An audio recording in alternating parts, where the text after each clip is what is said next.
Nggak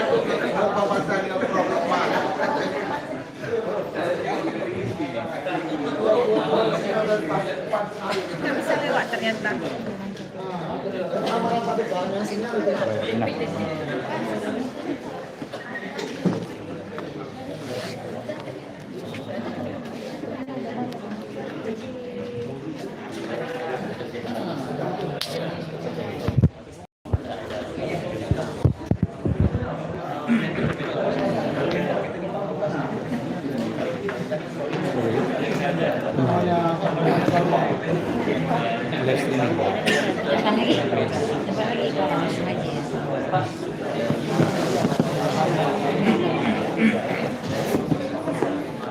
Ini lagi nih ya. Sini.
Assalamualaikum warahmatullahi wabarakatuh. Alhamdulillah wa syukurillah, salatan wa salamat ala rasulillah. Alhamdulillah hari ini kita masih diberikan kesempatan untuk bertemu di tempat yang sangat mulia ini. Kemudian selawat beserta salam selalu dan senantiasa kita panjatkan kehadiran Nabi besar Muhammad Sallallahu Alaihi Wasallam. Selamat datang saya ucapkan kepada semua peserta seminar kita pada hari ini, terkhusus kepada tamu kita, Asosiat Profesor Dr. Abdul Hanif bin Embo. Selamat datang di Banda Aceh, Prof. Berharap ini bukan pertemuan pertama, tetapi akan menjadi pertemuan-pertemuan selanjutnya. Saya ucapkan yang saya hormati kepada Bapak Dekan Fakultas Usuluddin dan Filsafat Uniraman di Banda Aceh, kepada Bapak Wadek, kepada Wakil Dekan 1, 2, dan 3, para kaprodi yang telah berhadir pada hari ini, dan semua staf dan karyawan Fakultas Usuluddin dan Filsafat Uniraman di Banda Aceh.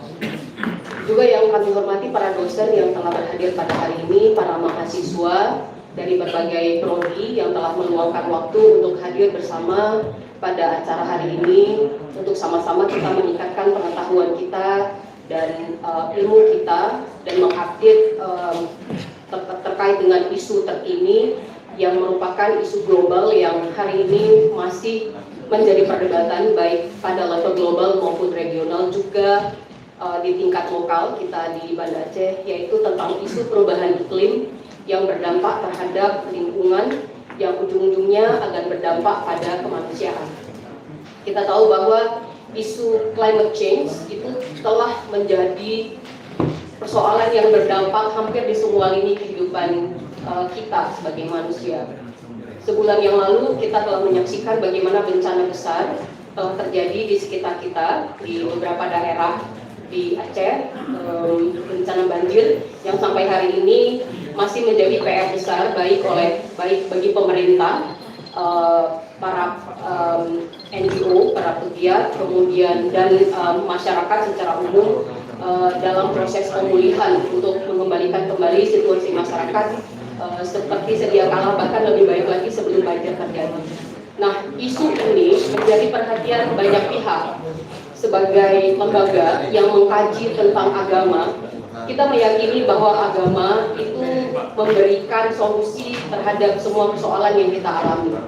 Nah, hari ini ketika kita bicara tentang climate change, kita bicara tentang lingkungan, kita percaya bahwa agama kita, khususnya agama Islam, memberikan perspektif, memberikan framework, cara berpikir, juga paradigma, tidak hanya untuk memahami persoalan ini, tetapi juga memberikan solusi. Kita tahu belakangan ada istilah ekoteologi, itu adalah salah satu paradigma atau perspektif yang saat ini sedang dikembangkan untuk menjadi kacamata di dalam melihat isu-isu lingkungan yang hari ini menjadi isu global seperti yang saya katakan tadi. Nah, untuk menyambut tentang ini, Fakultas Usuluddin melaksanakan seminar pada hari ini untuk kita dengar beberapa perspektif dari kajian ilmu Usuluddin yang akan membahas tentang kontribusi dari perspektif Usuluddin untuk, seperti saya katakan tadi, untuk memahami tentang isu ini, kemudian kita sama-sama untuk mencari solusi. Kira-kira dalam perspektif Usuluddin, apa yang kita bisa lakukan gitu ya, atau analisa apa yang bisa kita kembangkan untuk memahami persoalan global ini terkait dengan perubahan isu lingkungan, perubahan tentang persoalan lingkungan yang lalu berdampak pada kemanusiaan. Baik, telah hadir di hadapan kita ada 5 pemateri yang hari ini akan berdiskusi dengan kita semua, yang masing-masing pemateri akan melihat dengan perspektif yang berbeda. Seperti saya katakan tadi, telah hadir di hadapan kita 6 pemateri. Pemateri pertama adalah Associate Profesor Dr. Abdul Hanif bin Embong dari UMT, Universitas Malaysia Terengganu. Kemudian ada Profesor Dr. Lukman Hakim MA. Beliau adalah salah seorang dosen di Fakultas Usuluddin, khususnya di Prodi Akidah dan Filsafat. Yang ketiga, kita punya Dr. Lazuardi Latif PhD, MA, Beliau adalah salah satu dosen dari ilmu hadis dan juga saat ini sebagai kaprodi ilmu hadis. Kemudian pemateri selanjutnya adalah Dr. Mawardi STHI MA. Saat ini beliau adalah wakil dekan 3 Fakultas Usuluddin sekaligus sebagai salah seorang dosen di Prodi Studi Agama-Agama. Kemudian pemateri selanjutnya kita juga punya Dr. M. Zaini MAD. Beliau adalah salah satu dosen di Prodi Akidah dan Filsafat, Ilmu Akidah dan Tafsir, Ilmu Al-Quran dan Tafsir, dan pemateri kita yang terakhir adalah Ibu Fatimah SE MSI.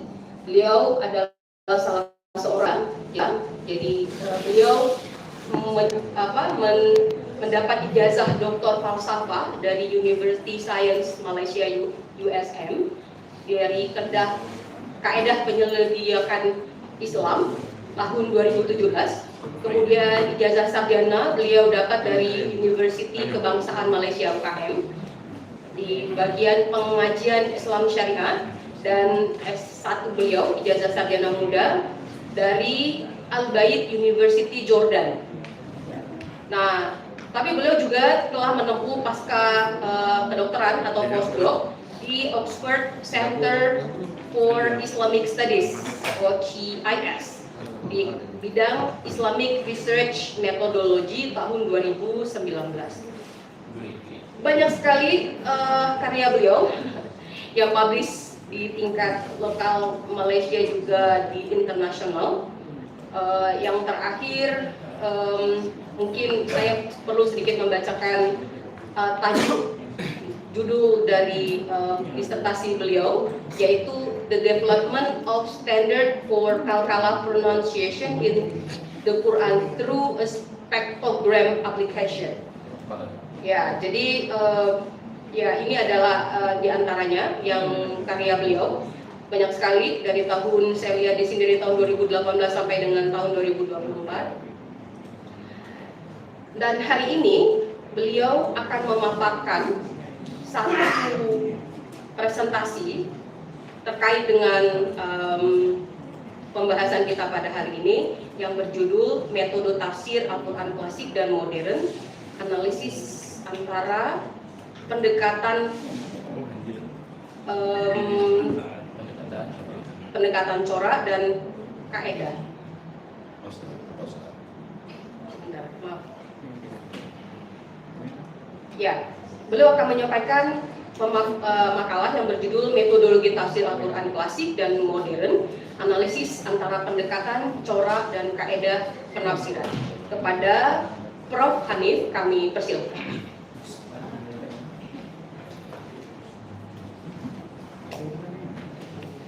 Bismillahirrahmanirrahim. Assalamualaikum warahmatullahi wabarakatuh. Alhamdulillah wassalatu wassalamu ala Rasulillah wa ala alihi wa sahbihi ajma'in. Rabbi shrah li sadri wa yassir li amri wa hlul 'uqdatam min lisani yafqahu qawli, amma ba'd. Alhamdulillah, terima kasih kepada saudari pengacara sesi pada pagi ini. Terima kasih para profesor, doktor, pensyarah, dosen, para staf-staf UI serta para pelajar yang dirahmati oleh Allah Subhanahu wa taala sekalian. Jadi insya-Allah pada hari ini saya akan cerita berkaitan dengan sedikit kajian saya metodologi tafsir Quran klasik dan moden, analisis antara pendekatan corak dan kaedah pentafsiran. Jadi cuma saya mau tahu dari sudut masanya berapa minit diperuntukkan ini? Ya, 10 menit, 10 minit. ya.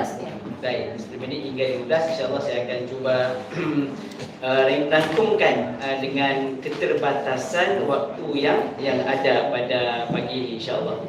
Baik, untuk kajian saya ya berkaitan dengan tafsir ini, nanti apabila di akhir hujungnya mungkin sekiranya ada mana-mana asatidah ataupun guru-guru para pelajar yang mahu melakukan tafsiran yang berbasis tentang ekoteologi, maka dibenarkan juga di dalam Islam, tidak ada masalah. Yang penting kita faham frameworknya, bagaimana ya untuk kita menghasilkan tafsir yang bercorak sedemikian, ataupun senang cerita tafsir berbentuk al-mawdu'i, iaitu bertema ataupun bertajuk. Baik, untuk 3 item itu, pendekatan, corak dan kaedah, ia memainkan peranan yang sangat signifikan dalam kita membaca tafsir dan juga melakukan tafsir. Jadi sekadar untuk makluman semua, pada S2 saya di UKN, saya sambung tesis berkaitan dengan tafsir Al-Azhar, iaitu berkaitan dengan Hamka. Kemudiannya pada S3 saya lanjutkan dengan kaedah tafsir sebagai kaedah penyelidikan berteraskan Islam. Jadi di situ saya melihat tafsir antara karya yang menjadi saya punya rujukan utama ialah Al-Dhahabi, At-Tafsir wal Mufassirun. Tak silap saya tajuk kitabnya yang tebal itu ya. Baik, slide seterusnya lanjutkan lagi supaya ini antara karya saya yang lama lah saya kira ya. Iaitu buku saya tulis bersama dengan kawan di Uniza. Terbitkan di Uniza pada tahun 2017 ya. Sudah lama itu, 2017 ya. Terbit Sejarah Tafsir Quran dan aliran tafsir kontemporari. Dan juga yang artikel itu juga pada tahun 2017 saya tulis bersama dengan Muhammad Syukri Hanafi, saya punya supervisor. Di sini panggil apa? Penyelia. Pembimbing. Jadi dia membimbing saya di USM itu, jadi langsung berhasil satu artikel untuk graduasi. Okey, lanjutkan lagi. Okey, ini yang masa S2 saya buat ini yang Scopus ya, Between Reformist and Interpretation, Notes on Hamka Methodological Strategies as Reformist Mufassir. Jadi saya mengangkat Hamka sebagai seorang mufassir lah, ideanya sebagai seorang mufassir. Yang di bawah itu penerbit Uniza juga berkaitan dengan Hamka. Nanti kalau mau search sahaja di Google, ada tag Hamka, nama saya dan juga PDF. akan keluar nanti artikel ini, boleh baca untuk rujukan masing-masing lah ya. Baik, seterusnya next slide. Okey, metodologi tafsir. Sebab apa sangat penting apabila kita nak membahaskan berkaitan dengan isu-isu semasa ataupun kita nak membahaskan berkaitan dengan ilmu-ilmu akademik yang lain, apabila nak selarikan ataupun nak satukan dengan maqasid Qur'aniyah ini. Yang pertama, kelebihan yang ada pada metodologi tafsir ini iaitu sahih dan juga berdisiplin. Maksudnya strukturnya telah jelas pada zaman Nabi SAW, kemudiannya pindah pada zaman sahabat, kemudiannya zaman tabi'in. Maka kita tidak kompromi lagi, tidak ragu-ragu lagi berkaitan dengan kesahihannya. Kerana kalau pernah dengar perkataan humanities, kalau Indonesia adalah humanetika.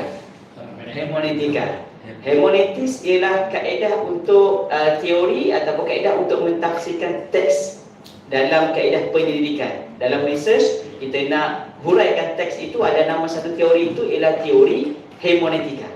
Jadi hermeneutika itu sebenarnya ialah kaedah tafsir untuk Bible. Tapi diguna pakai di dalam dunia research, termasuk dalam dunia Islam. Jadi sepatutnya kita menggunakan kaedah tafsir ini sebagai kaedah untuk menafsirkan teks-teks yang penting ataupun kajian berkaitan dengan manuskrip itu. Baik. Yang kedua ialah metodologi tafsir. Metod tafsir ini memahami wahyu Allah Subhanahu Wa Taala, yakni Quran. Yang ketiga ialah risiko untuk salah tafsir itu sangat tinggi sekiranya kita tidak ikut disiplin yang benar. Pernah dengar tak semua tafsir al-batil, antaranya tafsir al-imamiyah, tafsir Syiah. Syiah juga membuat tafsir Al-Quran, tetapi kebanyakannya rujukannya ialah batil dan juga tidak diterima dalam ahli sunnah wal jamaah. Jadi itu kena lebih praktis dan juga lebih lihat secara mendalam ya. Okey, next slide. Sejarah kemunculan metodologi tafsir telah ada pada zaman Nabi SAW, di mana para sahabat apabila dipanggil oleh Nabi untuk menghuraikan satu ayat Quran yang turun, maka berkumpul mula-mula sekali mendengar, menghafal dan juga mentadabbur. Itu metod tafsir yang pertama lah. Kemudiannya berkembang sehinggalah pada generasi sekarang. Sampai sekarang lebih daripada 5,000 buah tafsir di dunia Islam. Jadi terlalu banyak itu ya. Bayangkan saja di Indonesia ada banyak, ada beratusan tafsir, di Indonesia juga ada puluhan, di Thailand juga ada. Jadi bagaimana di negara Arab itu terlalu kaya dan juga terlalu banyak. Cumanya kita perlu baca, pilih dan juga faham. Jangan tertukar dengan terjemahan Al-Quran. Kalau terjemah itu dia nipis sahaja kitabnya. Kalau tafsir itu berjilid-jilid. Antaranya yang tafsir Hamka itu kan banyak sekali jilidnya. Boleh jadi sampai 20 jilid dan juga diterbitkan berkali-kali di Singapura dan juga di Malaysia serta di Indonesia. Baik, seterusnya istilah asas metodologi tafsir. Jadi bagi yang sekiranya ada dalam kalangan para pensyarah ataupun pelajar yang mahu melakukan tafsiran berkaitan dengan kemusnahan alam ataupun mahu membuat satu makalah, satu jurnal berkaitan dengan penjagaan ataupun kelestarian alam semesta yang bersifat moden. Jadi perlu faham 3 perkara ini. Yang pertama ialah pendekatan tafsirnya jelas, coraknya jelas, kaedahnya juga jelas. Jadi di sini saya akan cerita apa itu pendekatan, apakah itu corak dan juga apa itu kaedah. Secara umumnya pendekatan ialah asas ataupun sumber daripada mana rujukan kita. Manakala corak, kecenderungan tafsir itu ke mana? Kecenderungan kepada alam, kecenderungan kepada social issue ataupun kecenderungan kepada perniagaan. Semua boleh ya. Manakala yang last kali itu kaedah, bagaimana frameworknya, bagaimana lingkungannya, sama ada secara tahlili, maudu'i ataupun ijmali. Baik, seterusnya. Baik, untuk metodologi tafsir ini saya sudah beritahu tadi, asasnya ialah bangunan. Asasnya seperti bangunan untuk pendekatan, maksudnya perlu ada foundation yang kukuh kan. Yang kedua, perlu kepada reka bentuk. Reka bentuk bangunan itu kena cantik-cantik barulah ada orang mau baca. Kemudiannya susunan ruangnya perlulah orang kata sangat, orang kata jelas dan juga tidak terkeluar. Takut nanti tak tahu ini tafsirnya pada kategori apa ini ya. Takut bercampur semua nanti ya. Okey, seterusnya next slide. Baik, seterusnya saya masuk kepada perkara pertama, pendekatan tafsir. Jadi sekiranya ada dalam kalangan kita yang mahu melakukan tafsiran satu ataupun dua ayat Al-Quran, pertama sekali perlu melihat sumbernya. Sumber asas kepada tafsir Quran ada 3. Yang pertama ialah tafsir bil ma'thur, tafsir bil ra'yi dan juga tafsir al-isyari. Tafsir bil ma'thur itu ialah tafsir yang autentik daripada Quran, hadis dan juga athar. Manakala bil ra'yi itu pandangan, al-isyari itu dengan isyarat-isyarat ataupun dengan sesuai dengan ilmu tasawuf ataupun kesufiannya. Seterusnya, next slide. Jadi pendekatan tafsir bil ma'thur, Quran, sunnah, sahabat dan juga tabi'in, ini jelas ya, di mana apabila ada satu ayat Al-Quran diterjemahkan dari ayat Al-Quran yang lain. Dalam satu ayat Al-Quran Allah Subhanahu wa taala berfirman, alladzina amanu wa lam yalbisu imanahum bizulmin ulaika lahumul amnu. Jadi al-zulm itu ditanya oleh para sahabat, apa itu zulm? Itu kezaliman yang ada pada diri seorang muslim itu.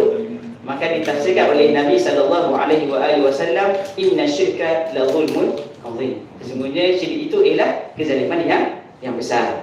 Jadi kalau dalam ilmu yang kita belajar, syirik saghir, syirik khafi itu ada ya. Jadi perlu jaga hati daripada sombong, riak, takabur dan lain-lainnya, supaya kita tidak ada syirik khafi itu. Manakala kalau syirik kabir itu yang terjelas dia terpesong daripada agama Islam. Jadi itu pendekatan tafsir bil ma'thur, Quran dengan Quran, sunnah dengan sahabat dan juga tabi'in. Seterusnya pendekatan tafsir bil ra'yi. Ini ramai yang berbeza itu. Iaitu pandangannya dan juga bagaimana kualiti keilmuannya. Sekiranya mereka seorang doktor, jadi tafsir Quran itu ialah berdasarkan kepada kedoktorannya. Sekiranya dia seorang berniaga atau karyawan yang berniaga barang, apabila mahu tafsir Quran dia akan terikut-ikut dengan gaya perniagaannya. Jadi adakah dibenarkan di dalam Islam? Jawapannya dibenarkan. Yang penting yang pertama itu berasaskan ijtihad yang terkawal, tidak terlalu bebas.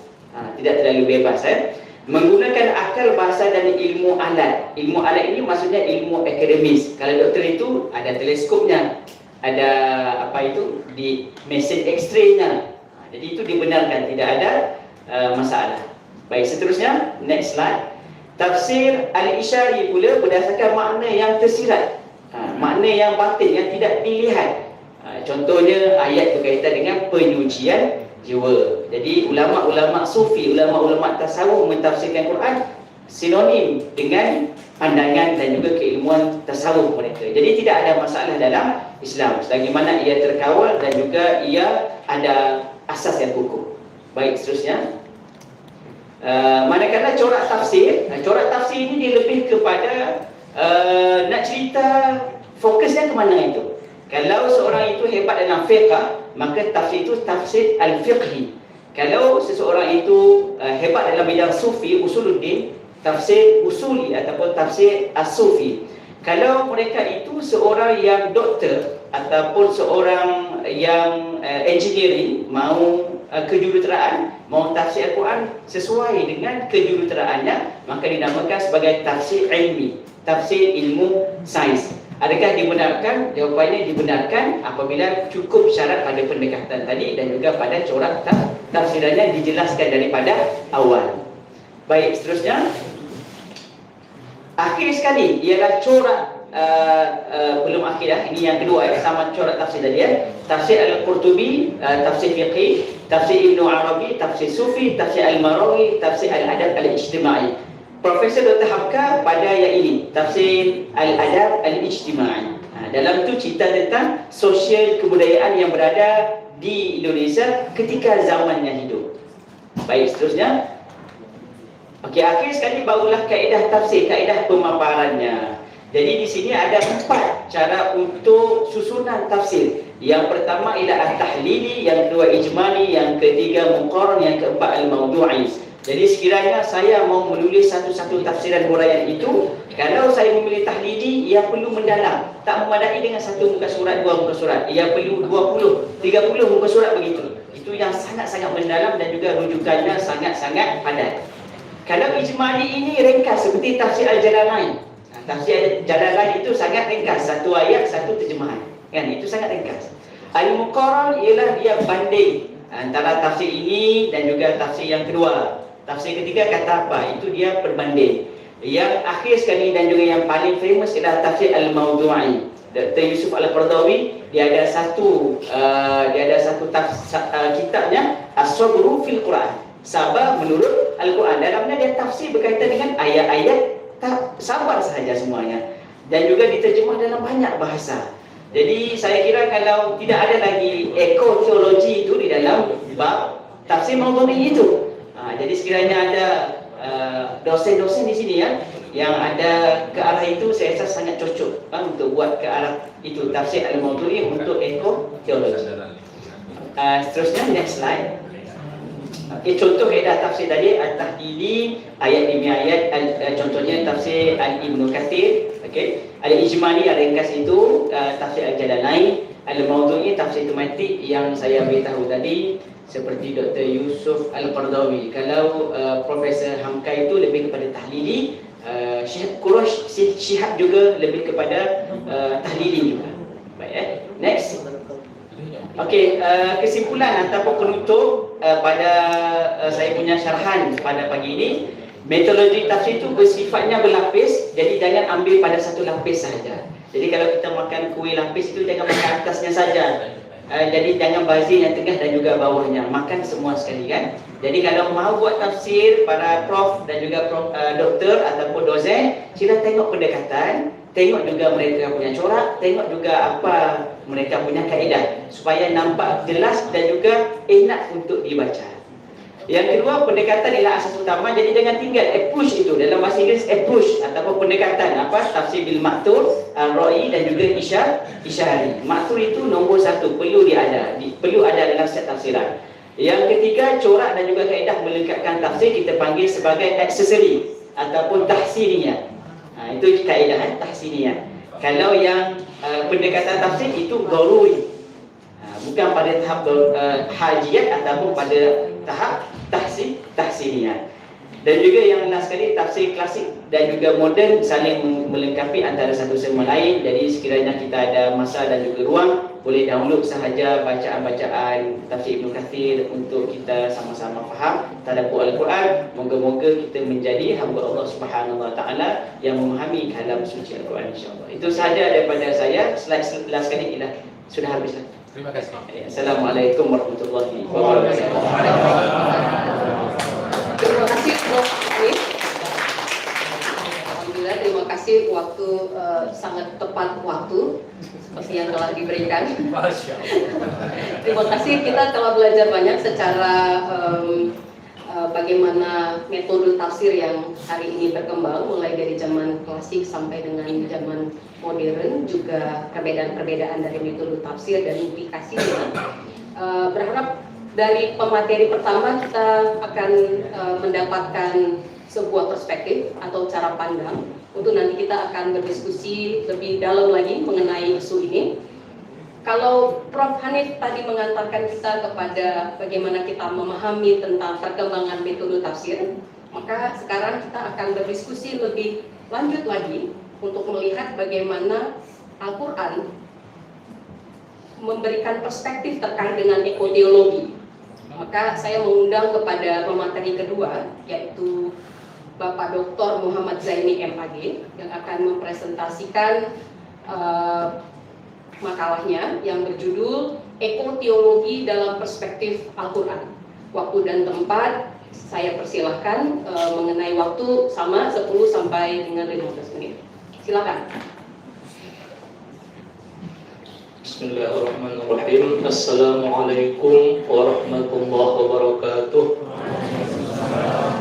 Alhamdulillah rabbil alamin. Assalatu wassalamu ala asyrafil anbiya'i wal mursalin wa ala alihi wa ashabihi ajma'in, amma ba'du. Terima kasih kepada Ibu Moderator yang saya hormati, seluruh peserta seminar yang berhadir di ruangan yang berbahagia ini. Baik, judul makalah atau poin saya itu ekoteologi dalam perspektif Al-Quran. Jadi terkait dengan persoalan lingkungan atau alam, ini ada lebih 700 ayat Al-Quran yang menyinggung tentang alam. Ini menunjukkan bahwa bagaimana besarnya perhatian Al-Quran terhadap alam. Kata-kata alam itu sendiri dari akar katanya dia atau sama seakar kata dengan kata-kata ilmu. Jadi alam, ilmu, dan juga alamat, tanda-tanda ya. Jadi kalau misalnya ilmu, ini artinya alam jagat raya ini menjadikan sumber ilmu pengetahuan bagi orang yang mau mengamatinya atau menelitinya. Kalau alamat, tanda-tanda artinya ya alam ini menjadi tanda akan kebesaran Allah Subhanahu wa taala. Nah, makanya kata-kata alam itu dia sama akarnya atau berakar sama dengan kata-kata ilmu dan alamat. Saya sering menyampaikan kepada mahasiswa di antara kenapa Al-Quran itu berbahasa Arab ya, karena memang bahasa Arab itulah memiliki kosakata terkaya di dunia. Bahasa Arab itu kosakatanya sampai 12 juta. 12 juta kosakata dalam bahasa Arab. Sementara kalau bahasa Inggris itu hanya 600.000 kosakata. Itu pun sebagiannya dari bahasa Arab juga diambil ya. Kalau bahasa Indonesia mungkin hanya sekitar 300 kosakata. Kalau bahasa Malaysia saya nggak tahu. Ya. Ini contohnya ya, contoh. Ketika kita berbahasa Indonesia, kamu dari mana? Kamu itu udah, kamu laki-laki, kamu perempuan satu orang. Kamu itu udah berdua laki-laki, berdua perempuan, kamu sama juga. Kamu banyak, kamu juga ya. Nah, tapi kalau bahasa Arab untuk mengatakan kamu itu dari mana, ada 6 versi. Min aina anta, min aina antuma, min aina antum, min aina anti, min aina antuma, min aina antunna. Ini hanya contoh bagaimana kayanya kosakata bahasa Arab itu ya. Nah, nanti dalam untuk menyebutkan satu kata saja, ada saya baca itu ular misalnya, itu bisa sampai 40 kosakata untuk satu pengertian. Nah, makanya dalam mengkaji Al-Quran ini seperti disampaikan oleh Ustaz tadi, ya kita memang perlu memperkaya kosakata bahasa Arab kita. Nah, jadi inilah makanya kenapa salah satu di antara Al-Quran itu dia berbahasa Arab, karena kekayaan kosakata bahasa Arab tersebut.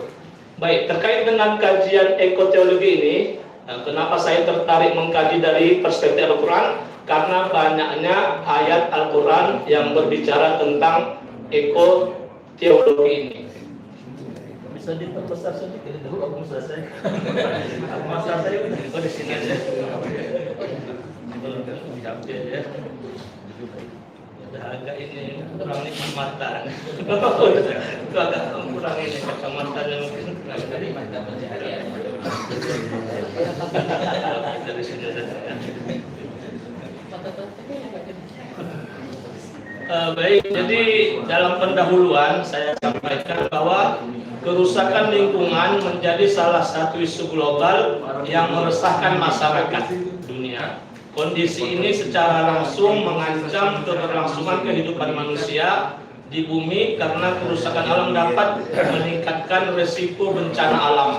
Nah, ini seperti yang kita rasakan sekitar 2 bulan yang lalu, ya banjir di mana-mana, longsor di mana-mana. Ya ini ya akibat dari tidak memelihara alam atau lingkungan. Kemudian penanggulangan terhadap bencana ekologi ini tidak hanya merupakan persoalan teknis, ekonomi, politik, hukum maupun sosial budaya semata, akan tetapi diperlukan upaya penanganannya dari berbagai perspektif, termasuk perspektif agama sebagai upaya konservasi dan restorasi lingkungan hidup. Jadi nas Al-Quran secara eksplisit maupun implisit memerintahkan setiap individu manusia menjaga keseimbangan ekologi. Bahkan Al-Quran menyinggung bahwa kerusakan yang terjadi di darat dan di laut disebabkan ulah tangan manusia. Nah, ini sudah hafal kita semua ayatnya ya. Zaharal fasadu fil barri wal bahri bima kasabat aydin nas liyuziqahum ba'dal ladzi 'amilu la'allahum yarji'un. Kemudian Al-Quran juga menekankan bahwa dampak kerusakan itu juga akan menimpa manusia secara keseluruhan. Ini juga sudah populer ayatnya, kita mungkin sudah hafal semua surah Al-Anfal. Wattaqu fitnatan la tusibanna alladziina zalamu minkum khassah wa'lamu annallaha syadidul 'iqab. Jadi kalau datang musibah itu, datang bencana, bukan hanya yang berbuat yang mendapatkan azabnya, tapi semua akan mendapat azabnya. Kemudian next yang kedua, bagian 2. Al-Quran memiliki 2 cara dalam memotivasi manusia memelihara lingkungan. Yang pertama, Al-Quran menggunakan metode targhib. Targhib ini atau dorongan ya, semacam motivasi, yakni ayat-ayat yang terdapat di dalamnya anjuran dan pahala bagi siapa yang memelihara lingkungan. Nah, ini nanti bisa kita baca pada Quran surah Shad ayat 27.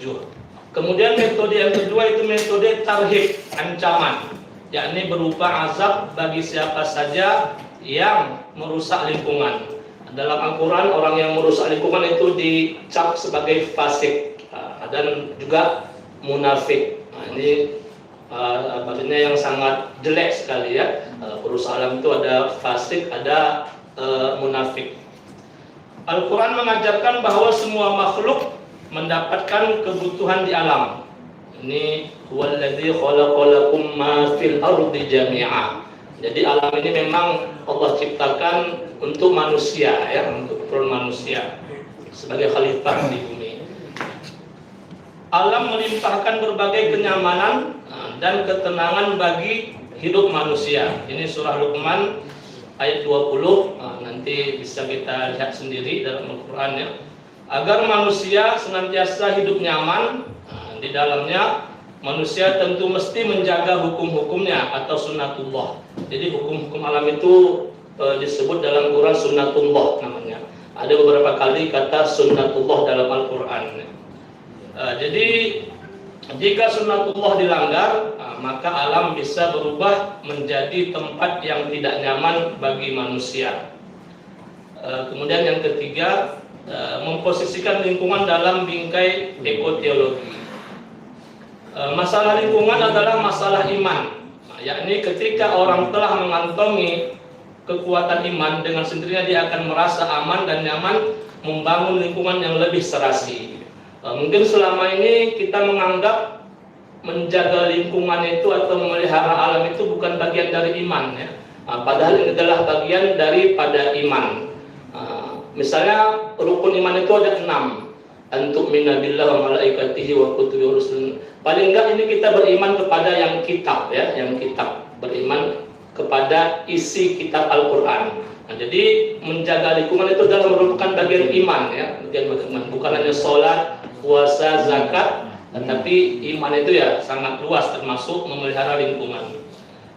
Setiap upaya nyata menjaga kelestarian alam semesta adalah penghambaan diri atau ibadah kepada Allah Subhanahu wa taala.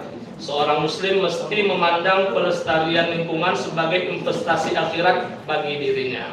Islam mengajarkan bahwa tindakan yang berdampak permanen terhadap generasi manusia dan alam akan menjadi amal jariah, ya, amal yang terus mengalirkan pahala kepada pelakunya.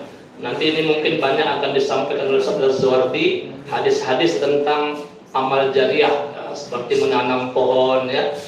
Nanti apa yang dimakan itu menjadi pahala. Itu banyak hadisnya ya. Insyaallah nanti mungkin Ustaz Suwardi akan sampaikannya. Kemudian dalam Islam urus lingkungan kadangkala dikaitkan dengan sifat orang yang tidak berakhlak mulia, dan bahkan pelakunya bisa dikatakan sebagai orang fasik karena melanggar larangan Allah Subhanahu wa taala. Yang terakhir penutup,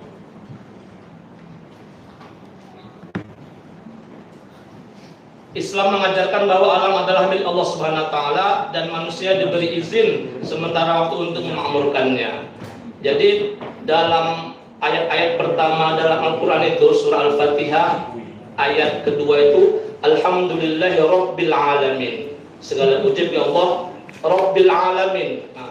Ada juga nanti Malikin Nas ya, Rabbin Nas. Tapi ini memang pernyataannya Rabbil Alamin, Tuhan sekalian alam.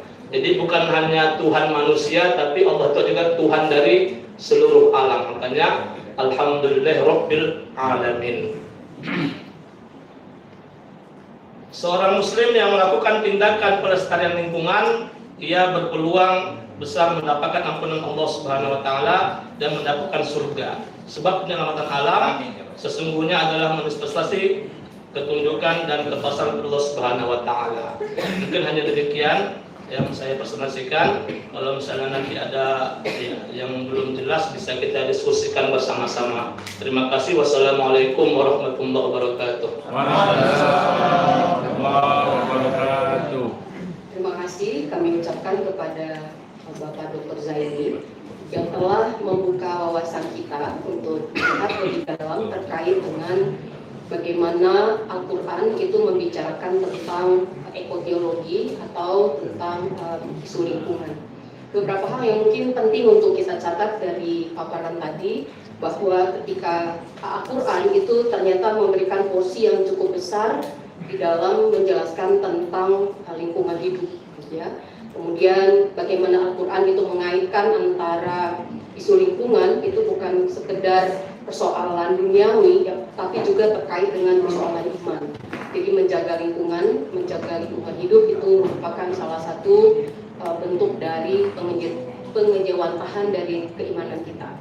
Baik, kita telah mendengar dua paparan terkait dengan Al-Quran, terkait dengan metode yang membahas tentang perspektif teologi, lalu dikaitkan dengan normativitas. Sekarang kita akan melihat lebih dalam lagi dengan menghubungkannya dengan isu-isu aktual.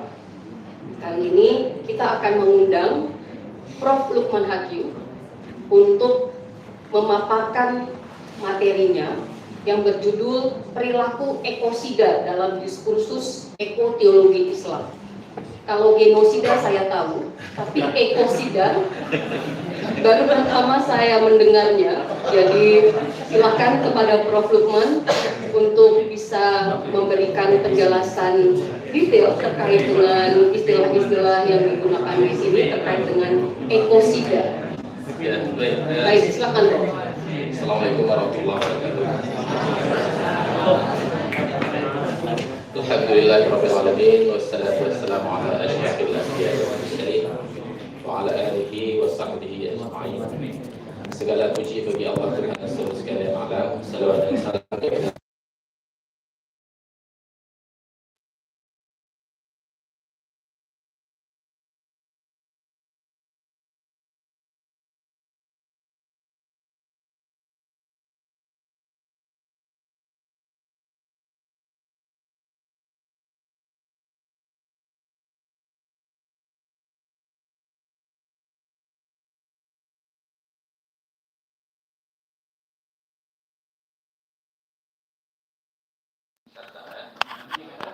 misalnya di sana kita lihat ada masjid kristal saya, kemudian ada masjid terapung, ada masjid terapung juga. Dan yang paling menarik di sana adalah kerupuk leko. Kerupuk leko. Mudah-mudahan ke depan kita ke sana bisa menikmati kerupuk leko itu. Kemudian kepada guru-guru kami yang hadir di sini, nampak sebenarnya ini materi ini paling cocok dengan kepada guru saya, Dr. Namin. Beliau sudah sangat familiar dengan istilah ekoteologi ini. Kemudian ada juga guru saya, Profesor Datin ya. Beliau ini bukan Datin, tapi di sini kenal Profesor Datin, karena pernah kuliah di UKM. Kemudian kepada guru-guru saya yang lain, ada juga murid saya. Ini Dr. Alfiani murid saya, walaupun beliau hebat, beliau adalah murid saya nih. Ya. Kemudian kepada para mahasiswa yang hadir di dalam majelis yang mulia ini, saya memberikan apresiasi yang cukup bagus sekali kepada panitia yang mengangkat satu tema yang saya pikir cukup aktual untuk hari ini. Karena kita baru saja mengalami bencana Sumatera ya. Bencana Sumatera ini yang dianggap dihipotesakan memiliki keterhubungan dengan kerusakan alam yang terjadi. Ya. Oleh karenanya kita seakan-akan membenarkan apa yang dikatakan oleh para malaikat ketika Allah Subhanahu wa taala menyampaikan kepada malaikat, saya ingin menjadikan khalifah di muka bumi ini. Maka pada saat itu muncul protes dari malaikat. Apakah ingin menciptakan satu makhluk yang akan menumpahkan darah dan membuat kerusakan? Jadi saya pikir ini seakan-akan membenarkan prediksi malaikat tentang penciptaan manusia itu. Dan dalam ayat itu Allah tidak mengatakan manusia tidak akan melakukan kerusakan, tidak disampaikan. Tetapi Allah mengatakan bahwa saya lebih mengetahui ya dengan apa-apa yang akan saya lakukan. Oleh karenanya saya pikir tema hari ini sangat cocok dengan konteks hari ini yang sedang mengalami bencana. Oleh karenanya saya membuat satu tulisan yang ketika panitia minta, saya enggak punya tulisan. Cuma saya ingat seminggu sebelumnya saya pernah mempublish satu tulisan kecil saya itu di tabloid Potret. Yang itulah yang saya ringkas menjadi PowerPoint hari ini. Yaitu perilaku ekosida dalam diskursus ekologi Islam. Ya. Jadi itu beranjak dari sebuah pemahaman bahwa coba next slide. Ekosida ini dipahami sebagai sebuah istilah yang digunakan untuk menggambarkan kerusakan alam yang sangat ekstrim. Kalau dalam bahasa Malaysia teruk, ya, dalam skala yang luas sehingga mengancam keseimbangan ekosistem dan kehidupan di bumi. Ada beberapa sebab kenapa ekosida ini bisa terjadi dan ekosida ini biasanya terjadi disebabkan oleh beberapa faktor. Yang pertama adalah polusi, seperti kalau di Malaysia itu jerebu, itu ada kasus Malaysia protes ke masyarakat Riau karena pembakaran hutan di Riau itu menyebabkan kabut di Kedah terutamanya, jerebu di seluruh sana. Kemudian ada perubahan iklim, kemudian deforestasi. Itu penambangan hutan yang di luar batas tolerir ya. Dan lain-lain sebab. Ada banyak hal. Kemudian penambangan liar juga itu akan menyebabkan ekosida. Kemudian dalam sejarah dunia itu terjadi beberapa ekosida besar yang dicatat oleh dunia ya. Seperti yang saya sebutkan di sini, tragedi Chernobyl, kemudian tragedi Agen Orange, bom Hiroshima dan deforestasi di Sumatera. Selanjutnya. Tidak nampak warnanya nih.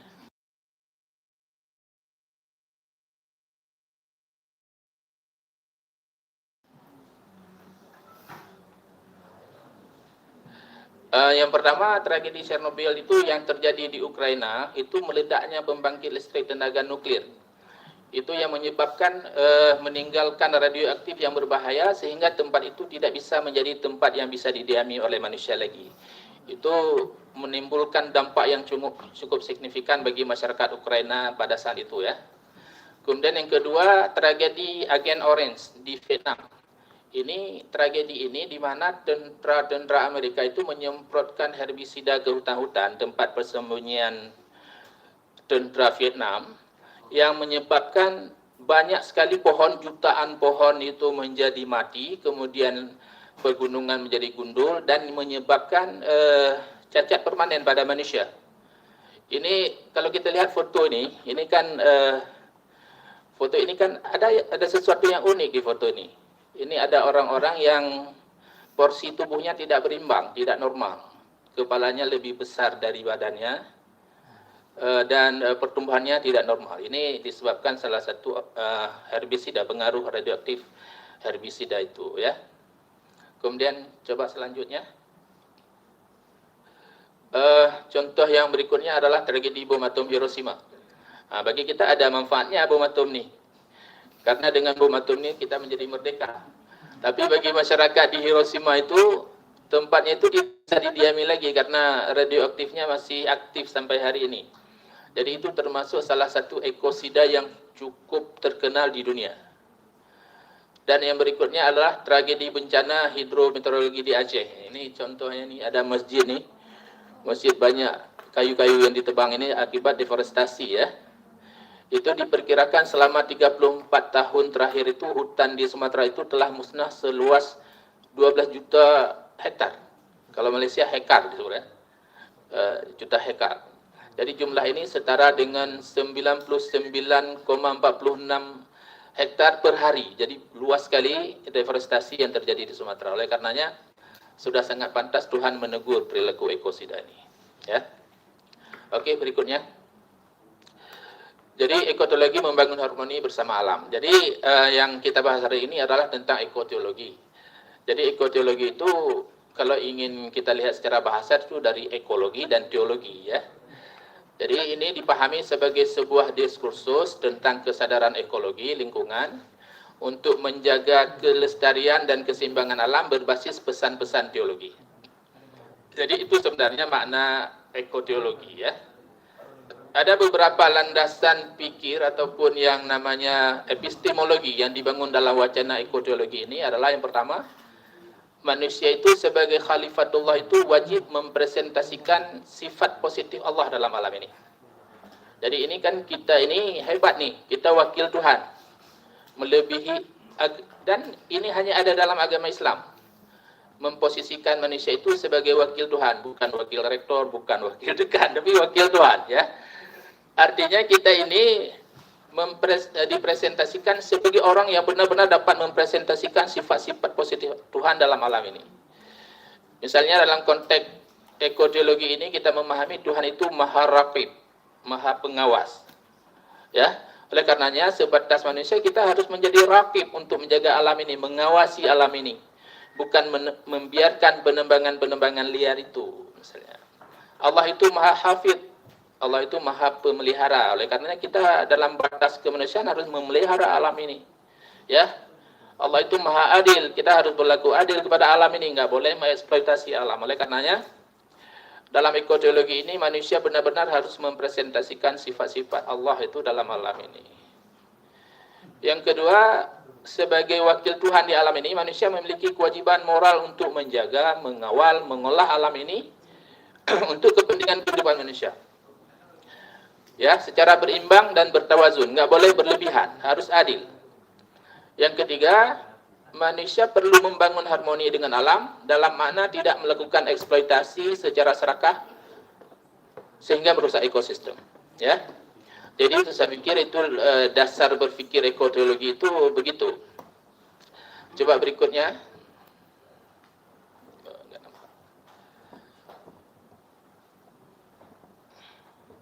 Kemudian bagaimana hubungan antara bencana takdir dalam teologi Islam?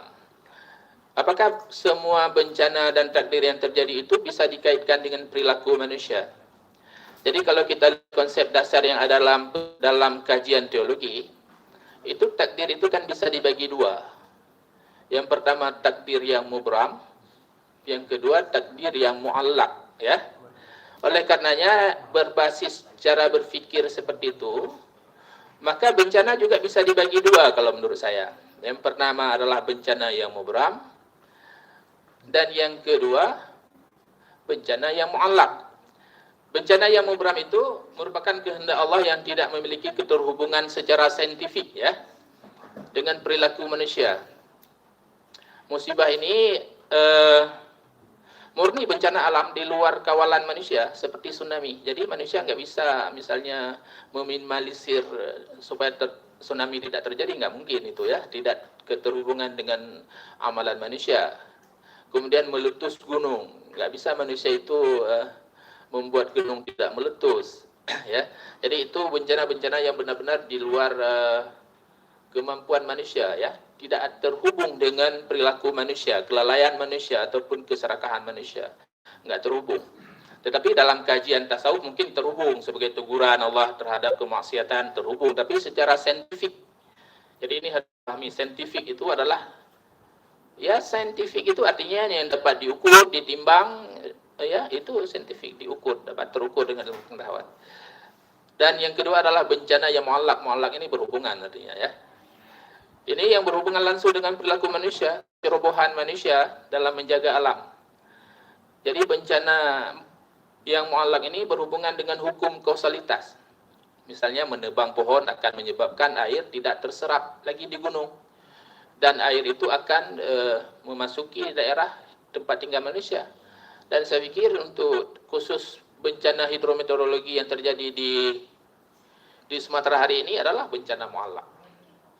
Yang berhubungan, yang terhubung dengan perilaku manusia yang telah mengeksploitasi alam ini secara berlebihan. Karena manusia itu lupa tugasnya sebagai khalifatullah untuk mengawal alam. Berikutnya, khulasah ini untuk renungan kita bersama. Manusia sebagai khalifatullah harus menjaga sistem ekologi dalam paradigma tawazun, berseimbangan. Kita boleh memanfaatkan alam ini sebatas untuk kehidupan manusia, tidak mengeksploitasinya secara berlebihan atas dasar ketamakan dan ingin memiliki segalanya. Yang kedua, manusia harus menjalin harmoni bersama alam agar alam tidak murka dengan hukumnya. Jadi kalau alam murka itu, alam akan memainkan hukumnya, ya. Jadi hari ini kita sedang dihukum oleh alam karena keserakahan kita. Hukum alam berjalan.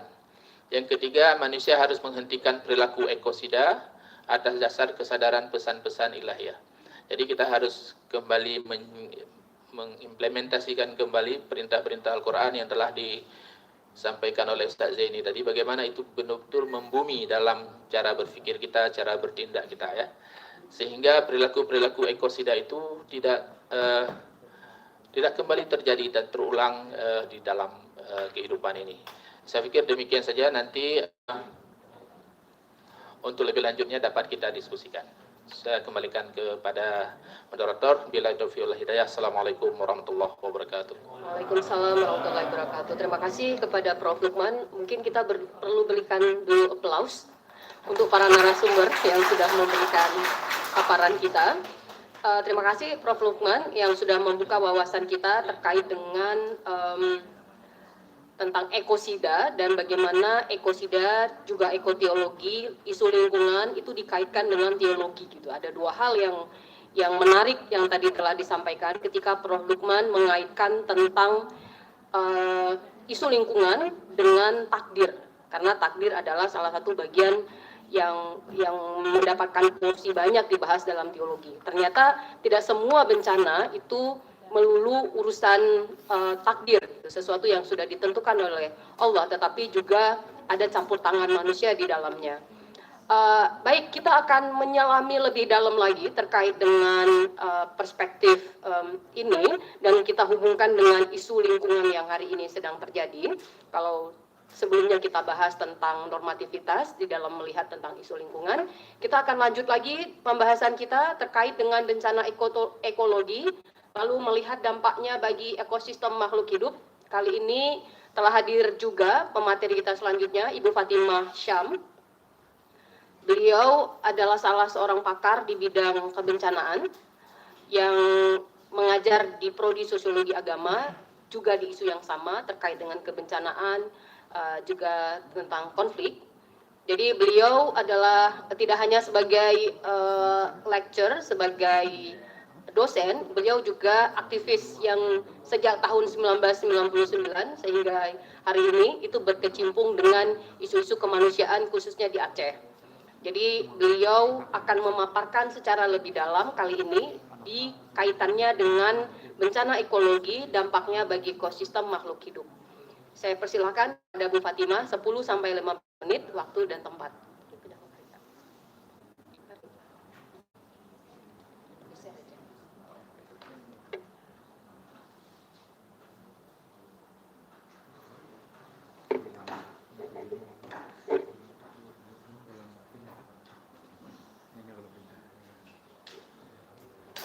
Terima kasih Ibu Moderator.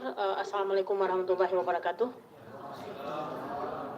Bismillahirrahmanirrahim. Alhamdulillahirabbil alamin wassalatu wassalamu ala asyrafil anbiya'i wal mursalin wa ala alihi wa ashabihi ajmain.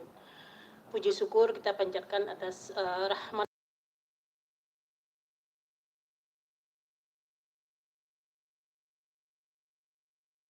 Nabi besar kita Muhammad Sallallahu Alaihi Wasallam yang telah membawa kita dari alam kegelapan ke dalam alam ilmu berpengetahuan.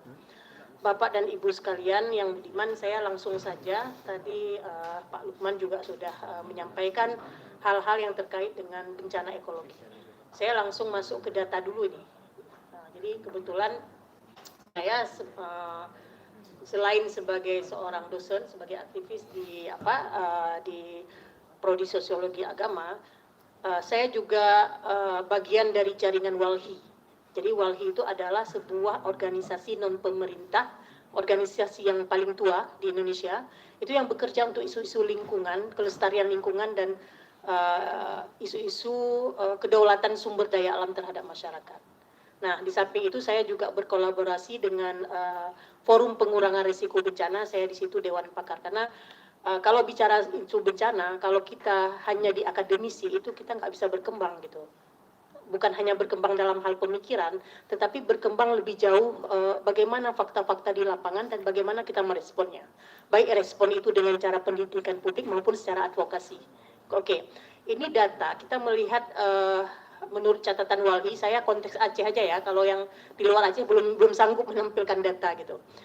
Itu dari tahun 2015 sampai 2022, itu WALHI mencatat angka deforestasi atau kerusakan hutan di Provinsi Aceh itu 130.000. Artinya setiap hari ada 14.000 hektar. Artinya per tahunnya itu ada 14.000 hektar hutan itu yang rusak. Nah, dengan catatan ini, itu butuh waktu 171 tahun untuk mengembalikan tutupan hutan ini dengan cara yang alami. Kita bisa bayangkan ya, bagaimana waktu yang sangat panjang dibutuhkan. Tapi bagaimana merusak hutan itu sehari itu selesai. Gitu. Tetapi butuh waktu 171 tahun. Nah, selanjutnya, ini ada grafik. Next. Nah, grafik ini juga saya dapatkan dari jaringan kami dari WALHI. Ini adalah rekapitulasi bencana ekologi tersebar di 12 kabupaten kota, dan 12 kabupaten kota ini adalah daerah yang termasuk bencana Sumatera kemarin, bagian dari 18 kabupaten kemarin. Dan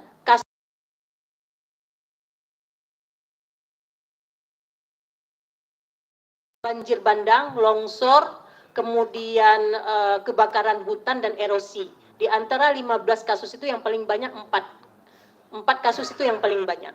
Jadi bencana hidrometeorologi itu yang paling tinggi kasusnya.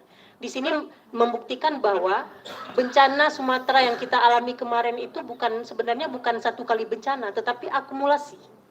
Jadi ini sudah terjadi bertahun-tahun, ya kan?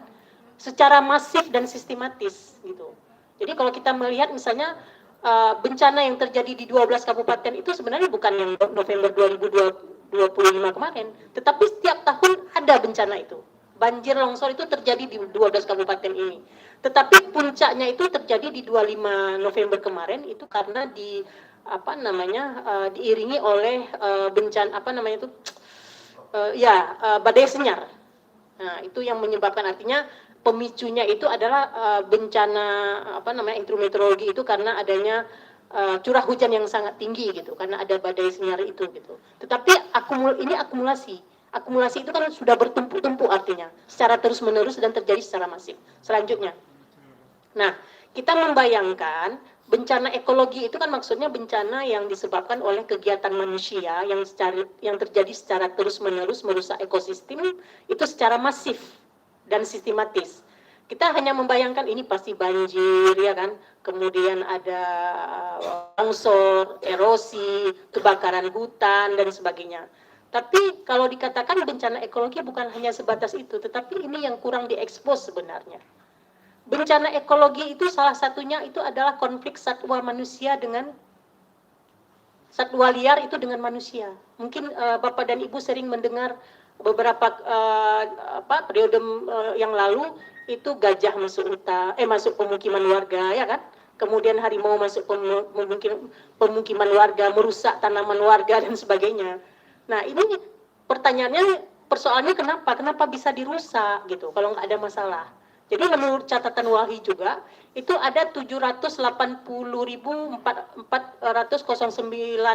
hektar koridor gajah yang diganggu sekarang. Koridor gajah itu apa sih? Koridor gajah itu adalah satu lahan ya, satu lahan yang sangat luas wilayahnya itu, tempat jalan gajah.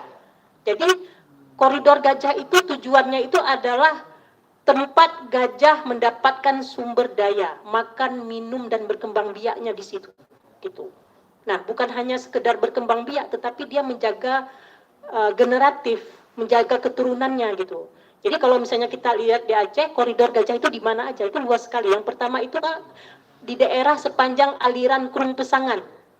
Kalau kita lihat Krung Pesangan berarti kan mulai dari Aceh Tengah, Bener Meriah, Biren, dan Aceh Utara.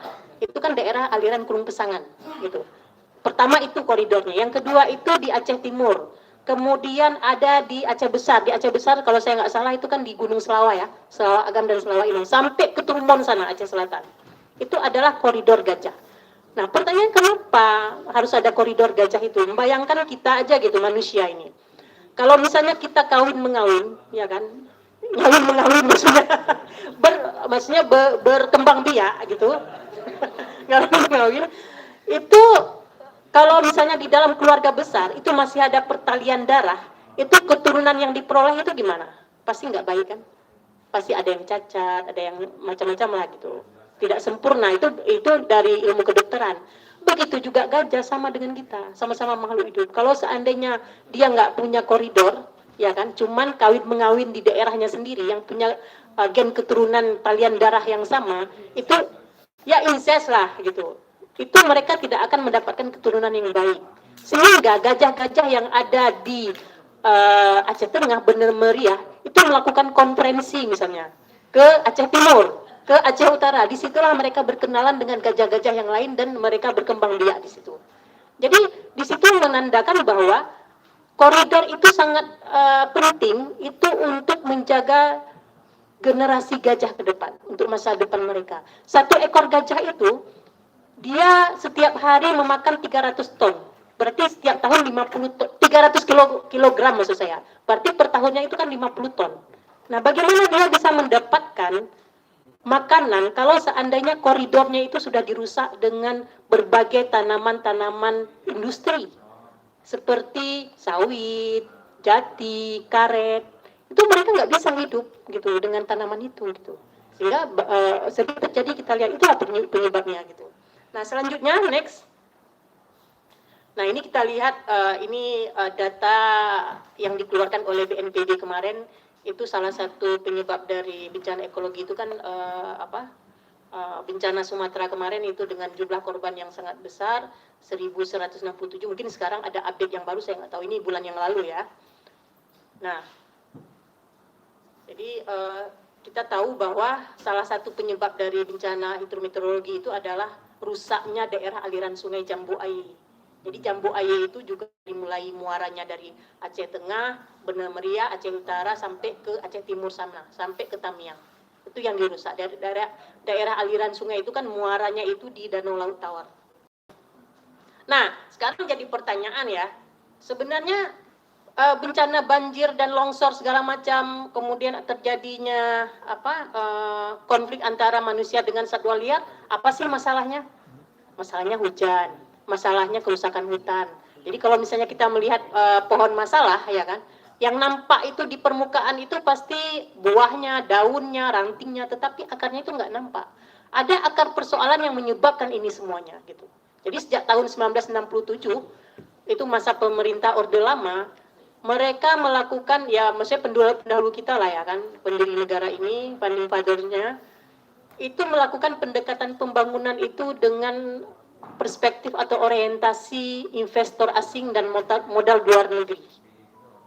Ya, jadi istilahnya gini, pembangunan yang dilakukan difokuskan hanya kepada pertumbuhan ekonomi, tidak melihat efek jangka panjang, tidak mempunyai perspektif kelestarian lingkungan, tidak mempunyai perspektif kedaulatan sumber daya alam, tidak mempunyai perspektif kemanusiaan. Jadi jadinya seperti ini gitu. Sehingga pada tahun 1967 itu ada dua undang-undang besar yang lahir, walaupun itu dievaluasi setiap periode. Itu adalah undang-undang yang terkait dengan pertambangan dan undang-undang terkait dengan kehutanan. Undang-undang pertambangan dan kehutanan inilah nantinya memberikan kewenangan kepada pemilik modal, ya kan, untuk melakukan pengelolaan hutan dan tambang, sehingga terjadinya kerusakan hutan yang sangat masif. Gitu. Apalagi di dalam undang-undang kehutanan itu kan ada yang namanya HTI, bukan HTI yang organisasi yang sudah dilarang itu, tetapi HTI itu adalah hutan tanaman industri. Jadi membayangkan bagaimana hutan yang sangat lebat dengan memiliki keanekaragaman hayati, ya kan, kemudian dibabat habis, kemudian diganti dengan tanaman industri. Jadi hutan tanaman industri kalau istilah sekarang apa? Monokultur ya. Itu apa? Sawit itu salah satunya gitu. Sawit, jati, pinus. Nah, itu waktu ada pidato Prabowo kemarin saya sampai geleng-geleng kepala, sampai dibilang pohon sawit itu kan pohon juga gitu. Jadi kita perlu bangga karena kita penghasil sawit yang paling banyak di dunia. Itu saya nggak habis pikir siapa pembisiknya gitu. Karena bisa dibayangkan misalnya sawit itu mempunyai akar serabut, sedangkan hutan yang mempunyai keanekaragaman hayati dia kan mempunyai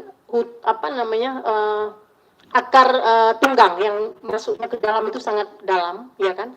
Kemudian dia mempunyai ranting-ranting yang banyak, kemudian tanahnya itu berspon. Pada saat diganti hutan itu menjadi tanaman industri seperti sawit, yang pertama itu sawit itu tidak bisa menampung air hujan itu yang sangat besar jumlahnya. Kemudian juga pengelolaan tanah yang ditanami sawit itu sampai usia tanah 30 tahun itu akan merusak pori-pori tanah. Jadi kalau misalnya cobalah misalnya adik tuangkan air ke dalam spon, ya kan? Itu dalam spon itu kan ada pori-pori ya kan? Nggak langsung jatuh kan airnya, diserap oleh pori-pori. Itu nggak bisa lagi sekarang. Karena sudah padat tanahnya, dirusak pori-pori oleh tanaman sawit itu. Begitulah. Jadi banyak persoalan-persoalan yang terjadi di Indonesia ini ya. Nah, sekarang pertanyaannya bagaimana cara memitigasinya gitu. Nah, kita tahu bahwa sejak lahirnya Undang-Undang 27 tahun 2007 setelah pasca tsunami 2004 itu kan paradigma bencana itu berubah sama sekali. Jadi kalau dulu setelah bencana kayak orang pemadam kebakaran kasih bantuan logistik, kemudian pasang tenda segala macam. Sekarang enggak lagi. Paradigma bencana itu komprehensif ya, gitu. Terutama melakukan mitigasi secara struktural dan non struktural, gitu. Jadi Bapak dan Ibu dibayangkan sekarang kalau sedikit saja hujan sekarang itu terjadi banjir. Kira-kira kenapa? Ada persoalan mitigasi yang tidak dilakukan karena bencana Sumatera kemarin, banjir Sumatera kemarin itu merusak hulu sungai. Jadi sungai itu kan semakin dangkal karena ada sedimen. Jadi pada saat terjadinya hujan itu aliran sungai tidak mampu lagi menampung air hujan sehingga langsung ke pemukiman. Mitigasi ini yang saya heran itu tidak difikirkan sampai sekarang. Yang difikirkan tanggap darurat, oke, itu sudah pasti. Tetapi mitigasi itu sebenarnya sebuah pendekatan-pendekatan yang sifatnya itu adalah jangka panjang. Baik mitigasi struktural dan non struktural. Nah, mitigasi yang sifatnya non struktural itu sering kami lakukan bersama Walhi. Next. Nah, ini kita melakukan berbagai upaya-upaya untuk pendidikan publik kepada tokoh-tokoh masyarakat, ya kan? Ini kami bergabung dengan Forum Pengurangan Risiko Bencana, itu bagaimana misalnya memberikan pendidikan kepada membangun kesadaran pada masyarakat bahwa alam itu menjadi penting, harus dipelihara dan sebagainya gitu. Nah, ini sangat penting sekali sebenarnya Bapak dan Ibu pada saat kita melakukan pendidikan publik kepada masyarakat. Saya sangat tertarik dengan Bapak Zaini bilang tadi bahwa menjaga lingkungan itu adalah sebagian dari iman. Ini yang dibutuhkan oleh masyarakat, Pak. Kalau pendekatan-pendekatan keagamaan tidak dilakukan, masyarakat juga sulit menerima. Karena untuk konteks Aceh, pendekatan keagamaan menjadi nomor satu. Sehingga kita melihat di UIN ini kan mempunyai semua yang banyak nih, ada Profesor Lukman, ada Pak Jaini dan yang lain-lain, ada Pak Lazuardi bicara soal hadis tentang bencana, dan itu penting sekali pada saat sosialisasi ini. Mungkin nanti di kesempatan yang lain saya akan mengundang Bapak dan Ibu untuk sosialisasi ini di daerah Aceh Tengah, ya, di Kecamatan Ketol. Nah, kita juga misalnya mengajak masyarakat untuk menanam reboisasi dan sebagainya. Nah, persoalannya juga nggak semudah itu, Bapak dan Ibu. Kita bisa menjangkau masyarakat gitu, tapi bagaimana kita menjangkau penguasa? Karena bicara tentang bencana, bicara tentang kebijakan, bicara tentang politik, itu yang sulit. Ya. Nah, next. Nah, kalau misalnya kita mau melihat sekarang ada 28 izin pertambangan di Sumatera yang sudah dicabut oleh pemerintah. Mungkin kita bisa bertepuk tangan, tapi kami nggak mau bertepuk tangan. Karena izin itu adalah izin saja yang ditarik secara administratif, tetapi tidak ada audit sama sekali. Kalau misalnya ada audit itu kan jelas berapa luas kerusakan hutan yang terjadi, dampaknya seberapa banyak secara aspek sosial masyarakat. Kemudian bagaimana tanggung jawab perusahaan-perusahaan tambang itu? Apa yang harus dilakukan? Pemulihan seperti apa yang dibutuhkan oleh masyarakat? Bukan hanya reboisasi hutan, karena reboisasi hutan itu kan butuh waktu yang lama, ya kan? Tetapi ke masyarakatnya seperti apa? Itu harus dilakukan. Jadi bukan hanya cabut izin 28 perusahaan yang ada di Aceh sekarang, kemudian nanti pada menjelang 2029 mau pemilu lagi, keluar lagi izin yang baru, ya kan? Nah, ini dia, ini soal political will dari pemerintah, mau nggak melakukan itu. Jadi karena udah ribut-ribut semua masyarakat, ya kan, cabut dulu sementara. Tetapi ini bisa dikeluarkan lagi izinnya. Begitu juga soal sanksi pidana. Kalau kita lihat di Indonesia ini negara yang paling aneh, undang-undangnya itu banyak sekali, tapi implementasinya itu hampir nol. Di dalam sanksi pidana untuk perusak hutan itu banyak sekali sebenarnya undang-undangnya. Mulai dari undang-undang cipta kerja, undang-undang tentang lingkungan hidup, undang-undang tentang kehutanan. Itu sanksi pidananya itu sampai 15 tahun penjara untuk perusahaan, itu ganti rugi sampai 7,5 miliar. Tetapi kita lihat nggak ada gitu. Yang ada cuma dicabut hutan, izin pertambangan, izin pengelolaan hutan dan sebagainya gitu. Nah, mungkin itu saja. Tapi yang penting juga bagaimana saat ini kita harus melakukan rehabilitasi di daerah aliran sungai yang kritis. Artinya masyarakat mempunyai peran yang besar juga di situ. Oke, terima kasih. Assalamualaikum warahmatullahi wabarakatuh.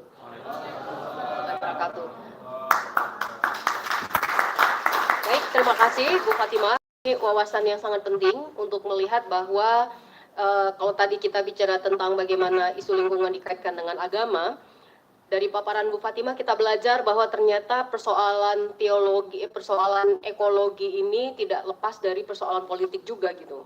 Bahwa ada kontribusi politik di sana yang sampai hari ini itu menjadi isu yang belum selesai, bahwa di awal-awal pembangunan yang sangat menekankan pada pembangunan dan pertumbuhan ekonomi, yang lalu dampaknya adalah merubah hutan kita menjadi HTI yang memberikan akses kepada usaha untuk mengintervensi. Salah satu caranya adalah dengan membuka perkebunan sawit. Itu ternyata memberikan dampak yang hari ini kita lihat gitu ya.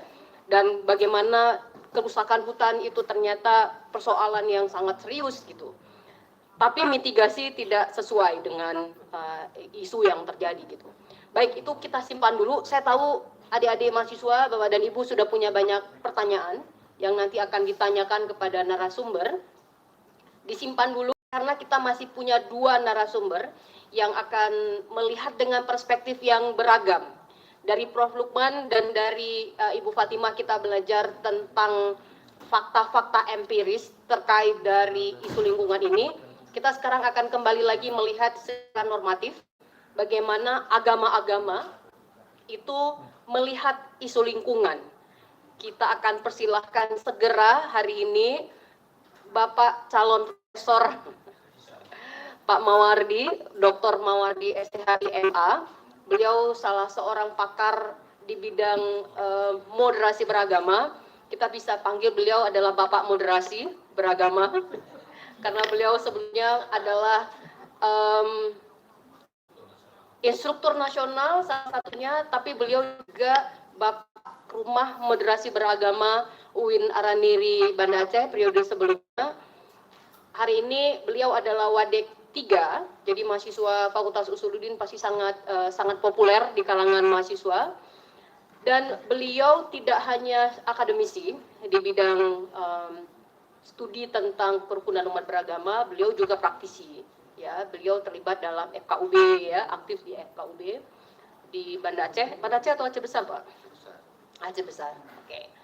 Baik, kita akan persilahkan segera kepada Bapak Dr. Mawardi STHI MA yang akan memaparkan tentang manusia dan iklim dalam perspektif agama-agama di dunia.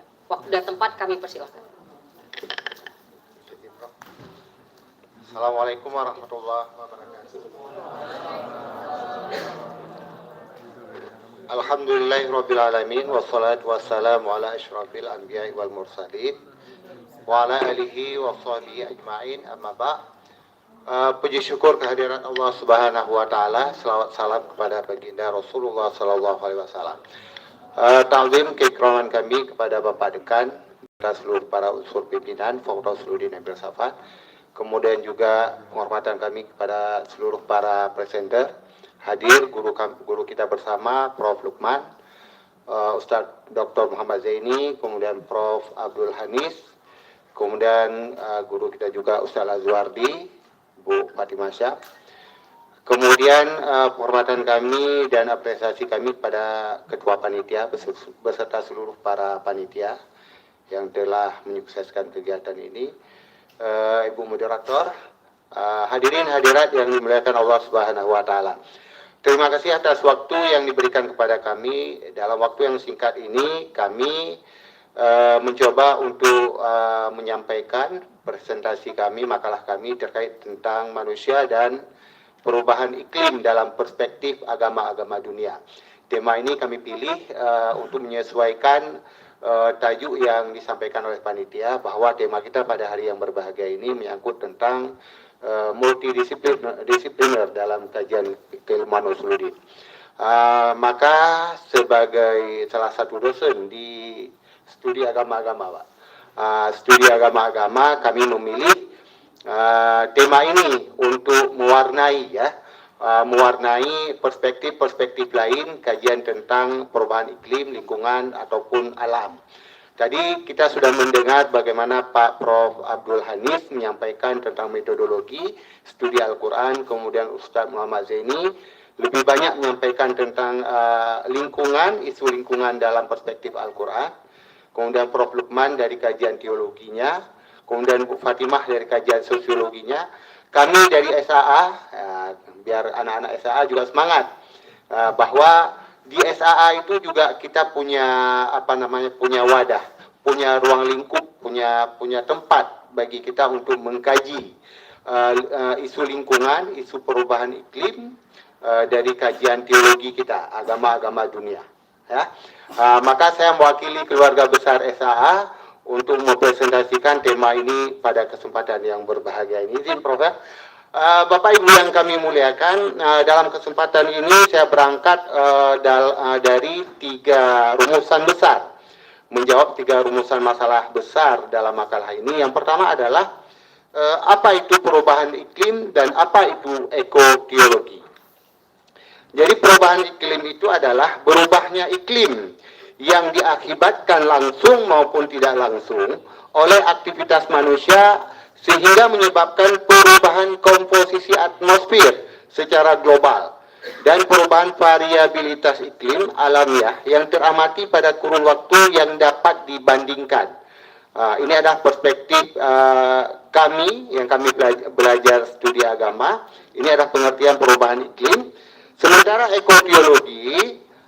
ekoteologi adalah pemahaman bahwa manusia bahwa merawat alam itu bukan sekedar tugas ekologis. Tadi Prof. Lukman sudah menyampaikan bahwa bahwa kita ini sebagai hidup di permukaan bumi ini ja'ilun fil ardi khalifah, kita sebagai khalifatullah. Artinya sebagai khalifatullah, selain kita memelihara, merawat, kemudian kita juga mengambil isi kandungan yang terkandung dalam bumi ini. Namun di pundak kita itu ada apa namanya itu ada nilai-nilai spiritual yang harus kita kedepankan. Kalau Prof. Hanif mengatakan bahwa merawat alam dan lingkungan itu bagian daripada iman. Maka saya memberikan makna ekoteologis ini adalah pemahaman bahwa merawat alam bukan sekedar tugas ekologis gitu. Bukan sebatas kita hanya penjaga alam, khalifah yang hanya merawat alam. Namun lebih mengedepankan nilai-nilai iman dan takwa kita dalam menjaga alam tersebut. Bapak Ibu yang kami muliakan, rumusan selanjutnya yang ingin kami jawab adalah apa faktor-faktor pemicu terjadinya perubahan iklim. Untuk menjawab rumusan ini, kami berangkat dari salah satu sidang konferensi dunia yang berbicara tentang lingkungan dan pembangunan. Ini pernah dilakukan pada tahun 1992 di Brazil, ya. Dari konferensi dunia ini itu lahirlah 3 kesepakatan besar. Yang pertama adalah kesepakatan tentang perubahan iklim. Kemudian yang kedua, kesepakatan keanekaragaman hayati. Kemudian yang ketiga adalah kesepakatan bahwa di abad 21 itu menjadi program pelaksanaan pembangunan berkelanjutan. Bapak Ibu yang kami muliakan, untuk Bapak Ibu ketahui bahwa konferensi dunia ini dihadiri oleh seluruh dunia, seluruh negara-negara dunia, termasuk di dalamnya itu adalah negara-negara Islam yang bergabung dalam organisasi negara pengekspor minyak atau yang disebut dengan OPEC. Dan di dalamnya juga hadir negara-negara yang tergabung dalam kerjasama negara Islam yang disebut dengan OKI. Ini yang perlu Bapak Ibu ketahui bahwa ada negara-negara Islam hadir di konferensi dunia tersebut. Kemudian Bapak Ibu yang kami muliakan, ternyata setelah konferensi itu kan seharusnya kita semua negara ini sepakat bagaimana mengimplementasikan hasil konferensi yang 3 tadi. Ternyata ada kendala Bapak Ibu. Ada kendala. Kendalanya apa? Ternyata kendalanya terutama dari negara-negara adikuasa ini, mereka enggan melakukan atau mengimplementasikan poin-poin yang 3 ini karena dianggap berbenturan dengan kepentingan dunia, kepentingan pemimpin dunia. Jadi ada beberapa negara yang enggan, termasuk Amerika Serikat yang di bawah kepemimpinan misalnya George Bush, kemudian dilanjutkan oleh Bush yang junior, kemudian sampai ke Donald Trump sekarang, kan? Mereka enggan jadi mengimplementasikan poin-poin yang dilahirkan dalam konferensi dunia ini. Alasan mereka karena tidak membawa keuntungan besar untuk Amerika Serikat, tidak membawa keuntungan besar bagi mereka. Jadi sehingga mereka enggan melakukan program pembangunan berkelanjutan, terutama berkaitan dengan pengendalian perubahan iklim, Bapak Ibu. Sehingga hal ini mereka hanya ingin mendukung sesuatu yang memberikan nilai material ekonomi tinggi. Itu yang yang mereka dukung.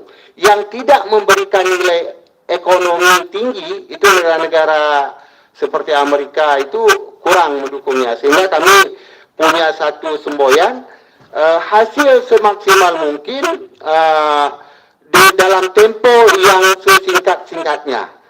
Itu yang prinsip terdepan yang ingin dilakukan oleh negara-negara adikuasa seperti Amerika. Bapak Ibu yang kami muliakan, selanjutnya bagaimana dengan Indonesia?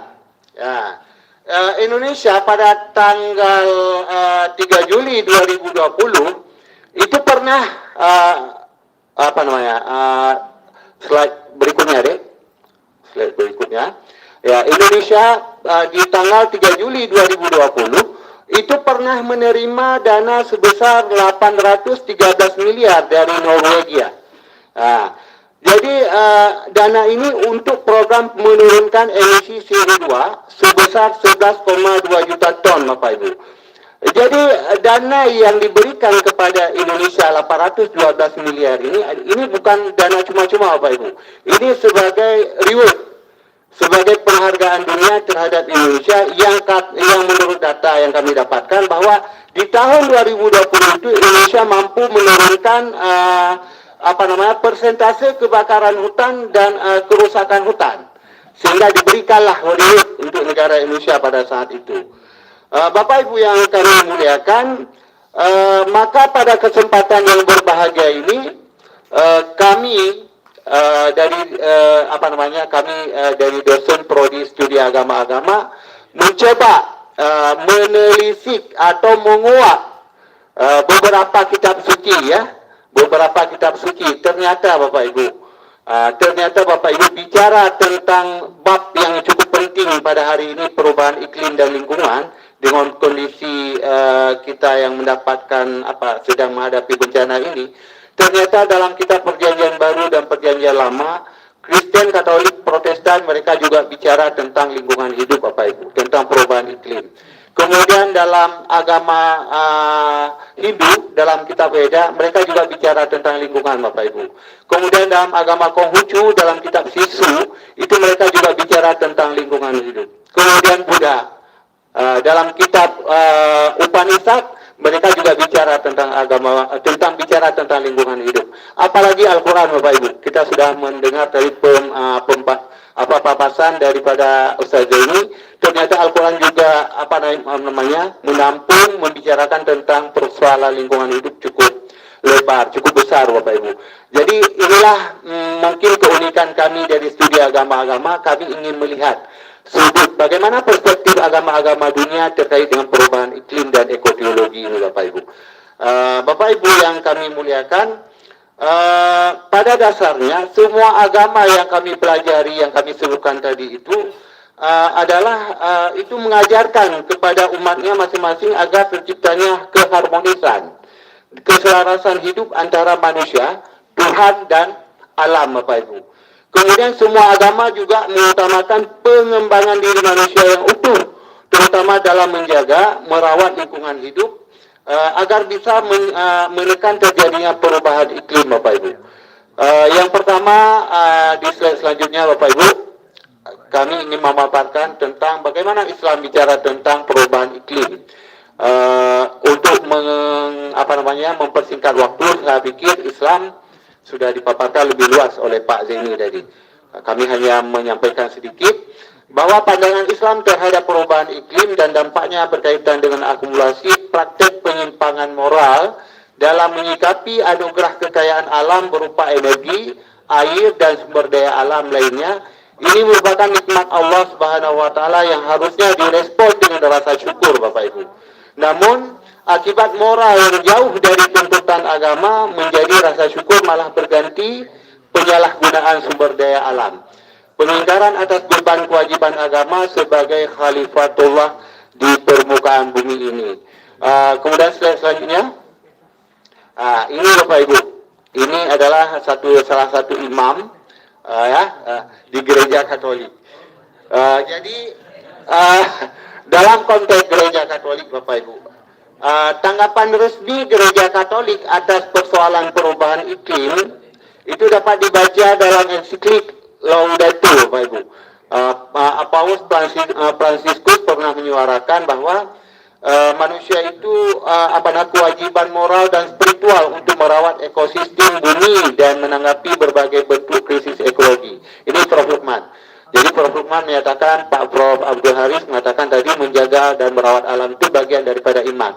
Ternyata Fransiskus juga mengatakan seperti itu, Pak. Ini perlu dilakukan mungkin penelitian lebih mendalam sehingga ada nanti komparatif, dengan metode komparatif. Ternyata Katolik juga bicara tentang ini, bahwa bagaimana kita menjadi khalifatullah dalam versi mereka.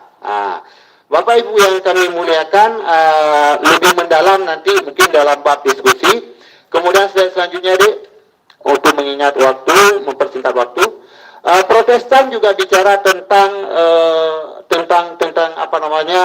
perubahan iklim dan ekologi.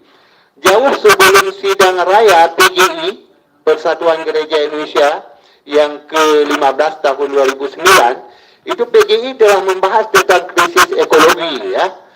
Gerakan Kristen terpanggil untuk memberitakan Injil kepada segala makhluk yang mengandung makna tanggung jawab terhadap keutuhan ciptaannya.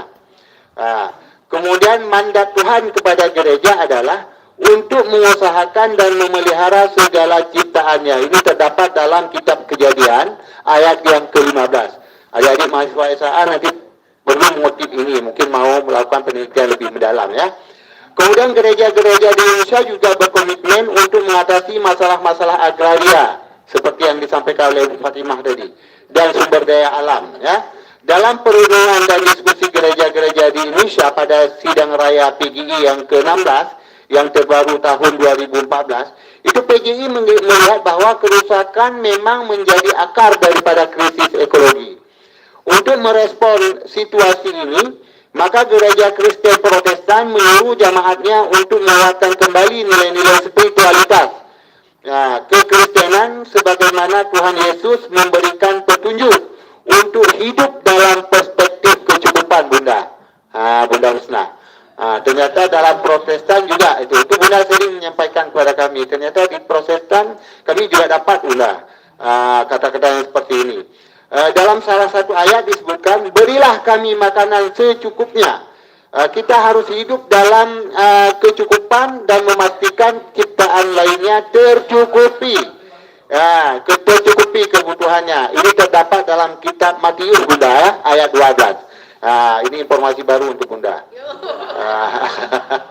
Oke, selanjutnya, kemudian bagaimana Hindu bicara tentang perubahan iklim? Bapak Ibu yang kami muliakan, manusia dan alam semesta diciptakan oleh Sang Hyang Widiwasa. Ini Tuhan dalam agama Hindu, Bapak Ibu, dengan lilanya namanya, dan dengan firman-Nya, kan? Dengan lilanya. Sehingga setiap insan Hindu itu wajib hukumnya untuk senantiasa menjaga dan memelihara semua makhluk ciptaannya, termasuk umat manusia dan alam. Karena alam ini juga dalam Hindu adalah ciptaan Tuhan Sang Hyang Widiwasa, Bu Suci, ya. Kemudian dalam teologi Hindu disebutkan tujuan agama adalah untuk mengantarkan umatnya agar memperoleh kebahagiaan jasmani, rohani di alam semesta, dan kebahagiaan abadi menyatu dengan Sang Hyang Widiwasa. Rabbana atina fid dunya hasanah wa fil akhirati hasanah. Itu kan ada kesamaan dengan kita, ya. Ternyata dalam konsep itu ada, Bapak Ibu. Ada 3 hal untuk memperoleh kebahagiaan tersebut dalam teologi agama Hindu yang disebut dengan Trihita Karana namanya. Trihita Karana. Yang pertama adalah dalam agama Hindu, bagaimana mewujudkan keharmonisan antara manusia dengan Tuhan. Itu disebut dengan parahyangan. Kemudian bagaimana mewujudkan hubungan harmonis antara sesama manusia. Itu disebut dengan pawongan. Kemudian bagaimana mewujudkan keharmonisan antara manusia dengan lingkungan. Itu disebut dengan palemahan, Bapak Ibu. Nah, maka ini menariknya hari ini. Bila tidak tampil kami dari SA, mungkin nggak menarik kajian hari ini. Bapak Ibu yang kami muliakan, agama Hindu itu mengajarkan manusia untuk selalu menjaga lingkungan tempatnya menjalani proses kehidupan ini. Ini dibuktikan dari 5 dasar pengorbanan agama Hindu. Ini yang disebut dengan Pancayajna. Ini Pak Muhammad pakarnya.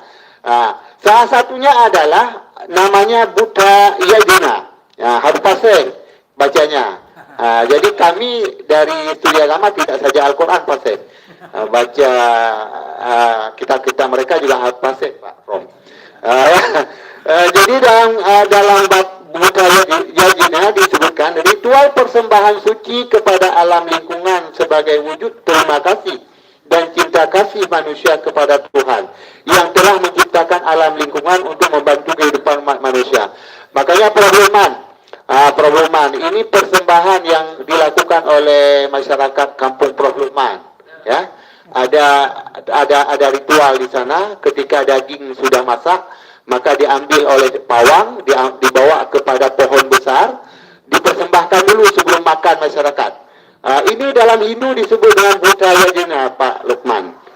Maka saya nggak bilang-bilang sama Prof. Lukman dulu, sudah tahu istilah ini ya. Ini masih ada Bapak Ibu tradisi ini di daerah kami. Di daerah kami. Kalau mau meneliti lebih mendalam boleh kami persilakan. Kemudian Bapak Ibu yang slide selanjutnya adik kita kejar yang terakhir Konghucu Bapak Ibu. Oke, slide selanjutnya Bu. Adik. Konghucu, Buddha belum. Oh ya, Buddha dulu. Buddha dulu. Dalam perspektif Buddha, Bapak Ibu, Buddha kan disebut sebagai agama moral, Bapak Ibu. Agama moral, agama etika. Jadi bicara tentang ekologi, agama Buddha ini mengamanatkan tumbuhnya pencerahan ekologi. Buddha Dharma selaras dengan pandangan ekosentris dan merupakan bagian dari tumbuhnya pandangan benar sejalan dengan sila dan samadhi, atau hidup bermoral dan hidup berkesadaran dalam istilah agama Buddha, adik-adik. Kehidupan alam, langit, planet bumi, segenap isinya merupakan wujud dharma dalam agama Buddha. Sedangkan Buddha artinya sadar akan segenap fenomena alam. Fenomena alam semesta adalah cermin dari keselarasan Buddha Dharma dengan hukum kesunyatan namanya, atau kenyataan mutlak, Bapak Ibu. Dalam buku Buddhism and Ecology, Dharma bermakna agama yang berisikan tentang hukum kesunyatan, yaitu hukum alam yang meliputi biotik seperti air, tanah, atau bumi, udara dan api, dan abiotik yang di dalamnya manusia, hewan, dan tumbuh-tumbuhan. Buddha Dharma dapat dipandang sebagai sebuah agama yang menghargai alam, Bapak Ibu, atau disebut dengan ecological religion or religious ekologi, Bapak Ibu. Ini konsep lingkungan atau konsep ekologi dalam agama Buddha. Ini lebih mendalam, nanti bolehlah datang-datang ke SAA ya. Oke, kemudian selanjutnya Konghucu, Bapak Ibu. Ini agama terakhir yang diresmikan oleh Kiai Haji Abdurrahman Wahid, sehingga Kiai disebut sebagai bapaknya agama Konghucu ya. Di Konghucu bicara tentang perubahan iklim, mereka mendefinisikan perubahan iklim itu adalah berubahnya iklim yang diakibatkan langsung atau tidak langsung oleh aktivitas manusia, sehingga menyebabkan perubahan variabilitas iklim alamiah yang teramati pada kurun waktu yang dapat dibandingkan. Kehidupan di alam semesta ini tidak dipisahkan dari konsep sancai dalam agama Hindu. Sancai namanya Prof. Luman. Sancai ini adalah hubungan antara Tian. Tian itu Tuhan, ya, bukan Tian, Tian. Harus pasif dia. Jadi hubungan Tian, manusia dan bumi. Tian merupakan asal mula dari akhir dari segala sesuatu di dunia ini. Di dan Ren adalah hasil ciptaannya. Di itu manusia, Ren itu alam, Pak Loman. Itu adalah konsep agama Konghucu. Kehidupan beragama dan ekologi bumi pada dasarnya saling berhubungan satu dengan lainnya. Keyakinan agama tentang sesuatu kekuatan atau Tuhan yang menciptakan dan mengatur kehidupan menjadi bagian tak terpisahkan dari sistem ekologi. Di sisi lain, manusia sebagai makhluk hidup yang punya kehidupan dalam mengubah ekosistem bumi itu menjadi lebih baik atau sebaliknya. Manusia akan memahami alam dengan baik serta dapat mempraktekannya sehari-hari di lingkungannya. Jadi dalam agama Konghucu, Bapak Ibu, mengajarkan bahwa manusia, alam semesta, dan Tuhan itu sebagai satu kesatuan yang tak bisa dipisahkan. Kemudian dalam kitab Kesusilaan ayat ke-13, Zengzi menyatakan bahwa pohon wajib dipotong pada waktunya. Pohon dapat dipotong pada waktunya. Burung, hewan wajib disembelih pada waktunya. Kan sama seperti kita juga ini ya. Nggak boleh potong pohon masih yang disuludin itu, tunggu Suryadi. Pohon masih hidup disuludin kemudian kita potong. Ini membawakan bencana. Dalam Konghucu sudah duluan itu ada, dikatakan oleh Zengzi ya, nabi mereka.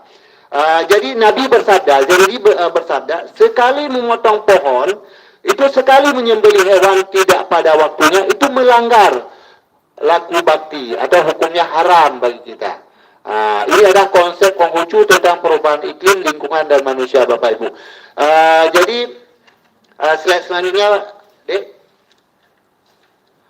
Slide selanjutnya, terima kasih. Demikian kami pikir pemaparan kami terkait dengan manusia perubahan iklim dalam perspektif agama-agama dunia. Semoga apa yang kami sampaikan ini memberikan wawasan baru. Pasti baru, karena umumnya Bapak Ibu tidak belajar agama-agama dunia, ya.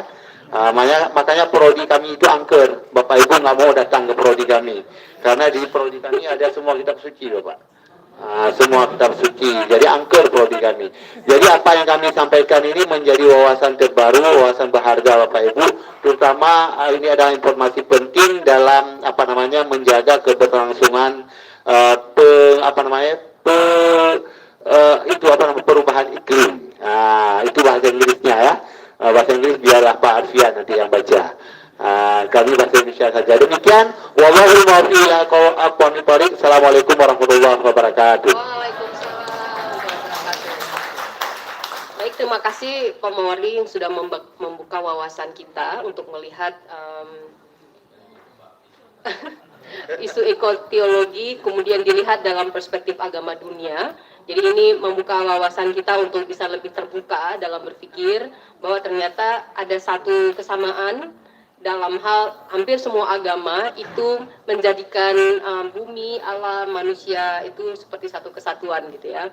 Tadi ada beberapa istilah yang disampaikan oleh Pak Mawardi menunjukkan bahwa dalam semua agama-agama di dunia, Hindu, Buddha, Katolik, Protestan, itu sama kayak agama Islam juga yang mensyaratkan untuk penjagaan lingkungan hidup itu dihubungkan dengan iman, dihubungkan dengan ajaran suci dan lain sebagainya. Oke, baik, terima kasih Pak Mawardi. Ini pengetahuan yang sangat penting untuk kita semua. Tetapi the last but not the least, kita masih ada satu lagi pemungkas. Materi pamungkas kita. Tadi kita bicara tentang Al-Quran, kita bicara tentang tafsir. Dalam konteks Islam, ada satu lagi yang perlu kita bahas juga, dan itu sering sekali menjadi pendamping setelah Al-Quran, yaitu hadis. Nah, di sini kita telah hadir salah seorang pakar hadis di prodi ilmu hadis Fakultas Usuluddin kita, yaitu Bapak Dr. Lazuardi Latif. Beliau salah seorang dosen di ilmu hadis dan sekarang ini sebagai kaprodi ilmu hadis. Kita akan mendengarkan paparan beliau terkait dengan ekoteologi Islam dalam hadis. Semoga ini akan memperkaya pemahaman kita terkait dengan isu lingkungan. Tadi perspektif Al-Quran, sekarang kita akan mendengar dalam perspektif hadis. Setelah ini kita akan buka sesi tanya jawab, jadi berharap Bapak dan Ibu, adik-adik mahasiswa untuk tetap stay tune, bersabar di sini. Kepada Pak Pak Lazuardi Latif, kepada Bapak kami persilahkan. Terima kasih. Bismillahirrahmanirrahim. Assalamualaikum warahmatullahi wabarakatuh. Alhamdulillah. Wassalatu wassalamu ala rasulillah. Amma ba'd. Dan kami hormati sekalian para asatiz dan para pelajar juga, terutamanya yang berhormat Ustaz Profesor Abdul Hanif yang datang daripada negeri Terengganu. Para mustami'in sekalian, sengaja kami memilih yang terakhir agar supaya para mustami'in telah mendengarkan segala hal yang berkaitan berbungkai dengan perkara-perkara alam. Dengan perkara-perkara alam tadi sudah didengarkan semuanya, sama ada yang berkaitan dengan bencana yang menjadi mangsa-mangsa banjir maupun yang berkaitan dengan akidah atau orang sebut teologi atau ideologi, terserahlah, kami katakan itu akidah, ya. Sama ada berkaitan dengan muktamar-muktamar yang dibuat, yang pernah dilaksanakan, yang berkaitan dengan ekologi, ekoteologi, yang mungkin kami sebut dengan istilah fiqhul bi'ah, termasuk ini maaf sindiran ya. Jadi saya sambil menyampaikan, sambil menyindir. Ekoteologi saya tak paham itu apa. Tapi kalau fiqhul bi'ah kami paham. Termasuk itu. Termasuk itu. Dia biasanya kalau sudah berkaitan dengan hal-hal ini banyak is, tak apa-apa lagi yang lain. Dan semakin kami tak paham. Semakin masyarakat jauh, makanya mereka tak paham. Kali tebanglah hutan dan semuanya lah. Nah, tadi Ustaz Mawardi telah menyampaikan bahwa semua agama menyuruh, bukan semua agama yang beliau pelajari menyuruh hal-hal begitu. Padahal bangsa kanibal pun yang tak pakai baju suruh jalan juga. Bukan kaum Husyu saja sama Mawardi, bukan kaum Husyu saja. Semua makhluk hidup di muka bumi ini menyuruh itu. Bukan kaum Husyu, bukan Buddha, bukan Hindu, tapi mengapa juga mesti buat? Mungkin perlu pikir. Tentang ini semua orang sudah tahu. Maka saya minta tadi yang terakhir sajalah. Tentang alam orang sudah tahu, ayat Al-Quran orang sudah tahu, tapi masih dilakukan juga. Nah, makanya ini persis seperti ceramah nih sebenarnya. Baiklah.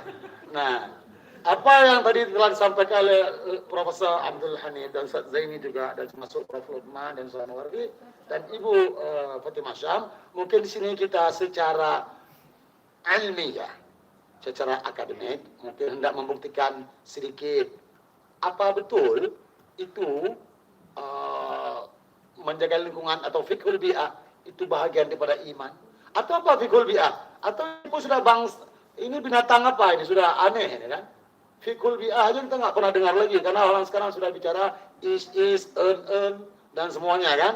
Nah ini masalahnya. Syukur-syukurlah kalau kita pernah dengar fiqhul bi'ah. Sebenarnya ini yang menjadi inti dan jati diri umat Islam. Ketika kita bicara dengan bangsa-bangsa di luar atau ketika kita sedang bekerja dalam peringkat antara bangsa, barulah ketika itu mungkin kita sebut apa namanya ekoteologi atau terserahlah. Yang penting ini bahasa kita. Baik, seterusnya.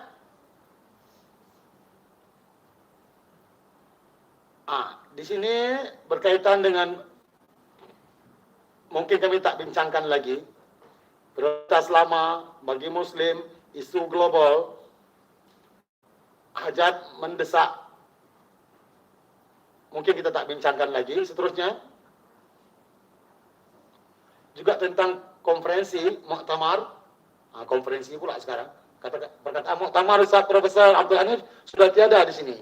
Orang semua di sini mengatakan konferensi. Kata-kata muktamar, mungkin kami saja para guru yang tahu. Adik-adik mahasiswa mungkin tak tahu apa itu muktamar. Pernah dengar muktamar tidak? Tidak pernah, mereka sudah konferensi sekarang. Muktamar sudah tiada. Nah inilah perkara-perkara begini. Maka terjadi bencana. Abu Gurau. Muhammadiyah, NU. NU jadi agama di sini. Muhammadiyah pun jadi agama di sini.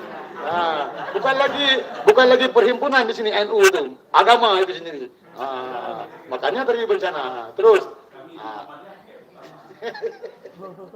Baik, apa kata Syekh Ahmad Tayyib atau Paus Franciscus tadi disampaikan oleh Ustaz Mawardi? Biasalah, semua manusia perlu dunia ini tetap terjaga. Oke, baik, seterusnya. Tauhid, khalifah, amanah. Tadi sudah tawazun atau ada mizan, tadi ada tawazun disampaikan oleh Ustaz oleh Prof. Lukman tadi sudah tersampaikan.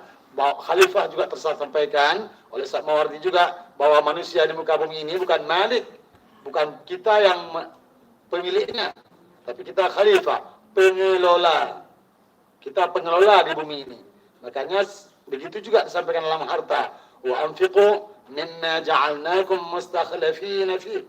Dan nafkahkanlah dari apa saja yang kami jadikan engkau sebagai khalifah dalam padanya. Termasuk harta kita khalifah ternyata. Baik, seterusnya. Hadis dan terapan tentang penghijauan dan menanam tanaman. Tentang menghemat penggunaan air. Ada hadisnya. Tentang kasih sayang terhadap hewan. Karena tadi kita hanya berbincang tentang hutan saja. Tentang hewan kita tak bincang. Larangan pencemaran dan merusak lingkungan. Banyak. Tentang pengaturan pemanfaatan sumber daya. Banyak. Mentang-mentang banyak air, kita buang-buang. Padahal dalam Islam tidak demikian.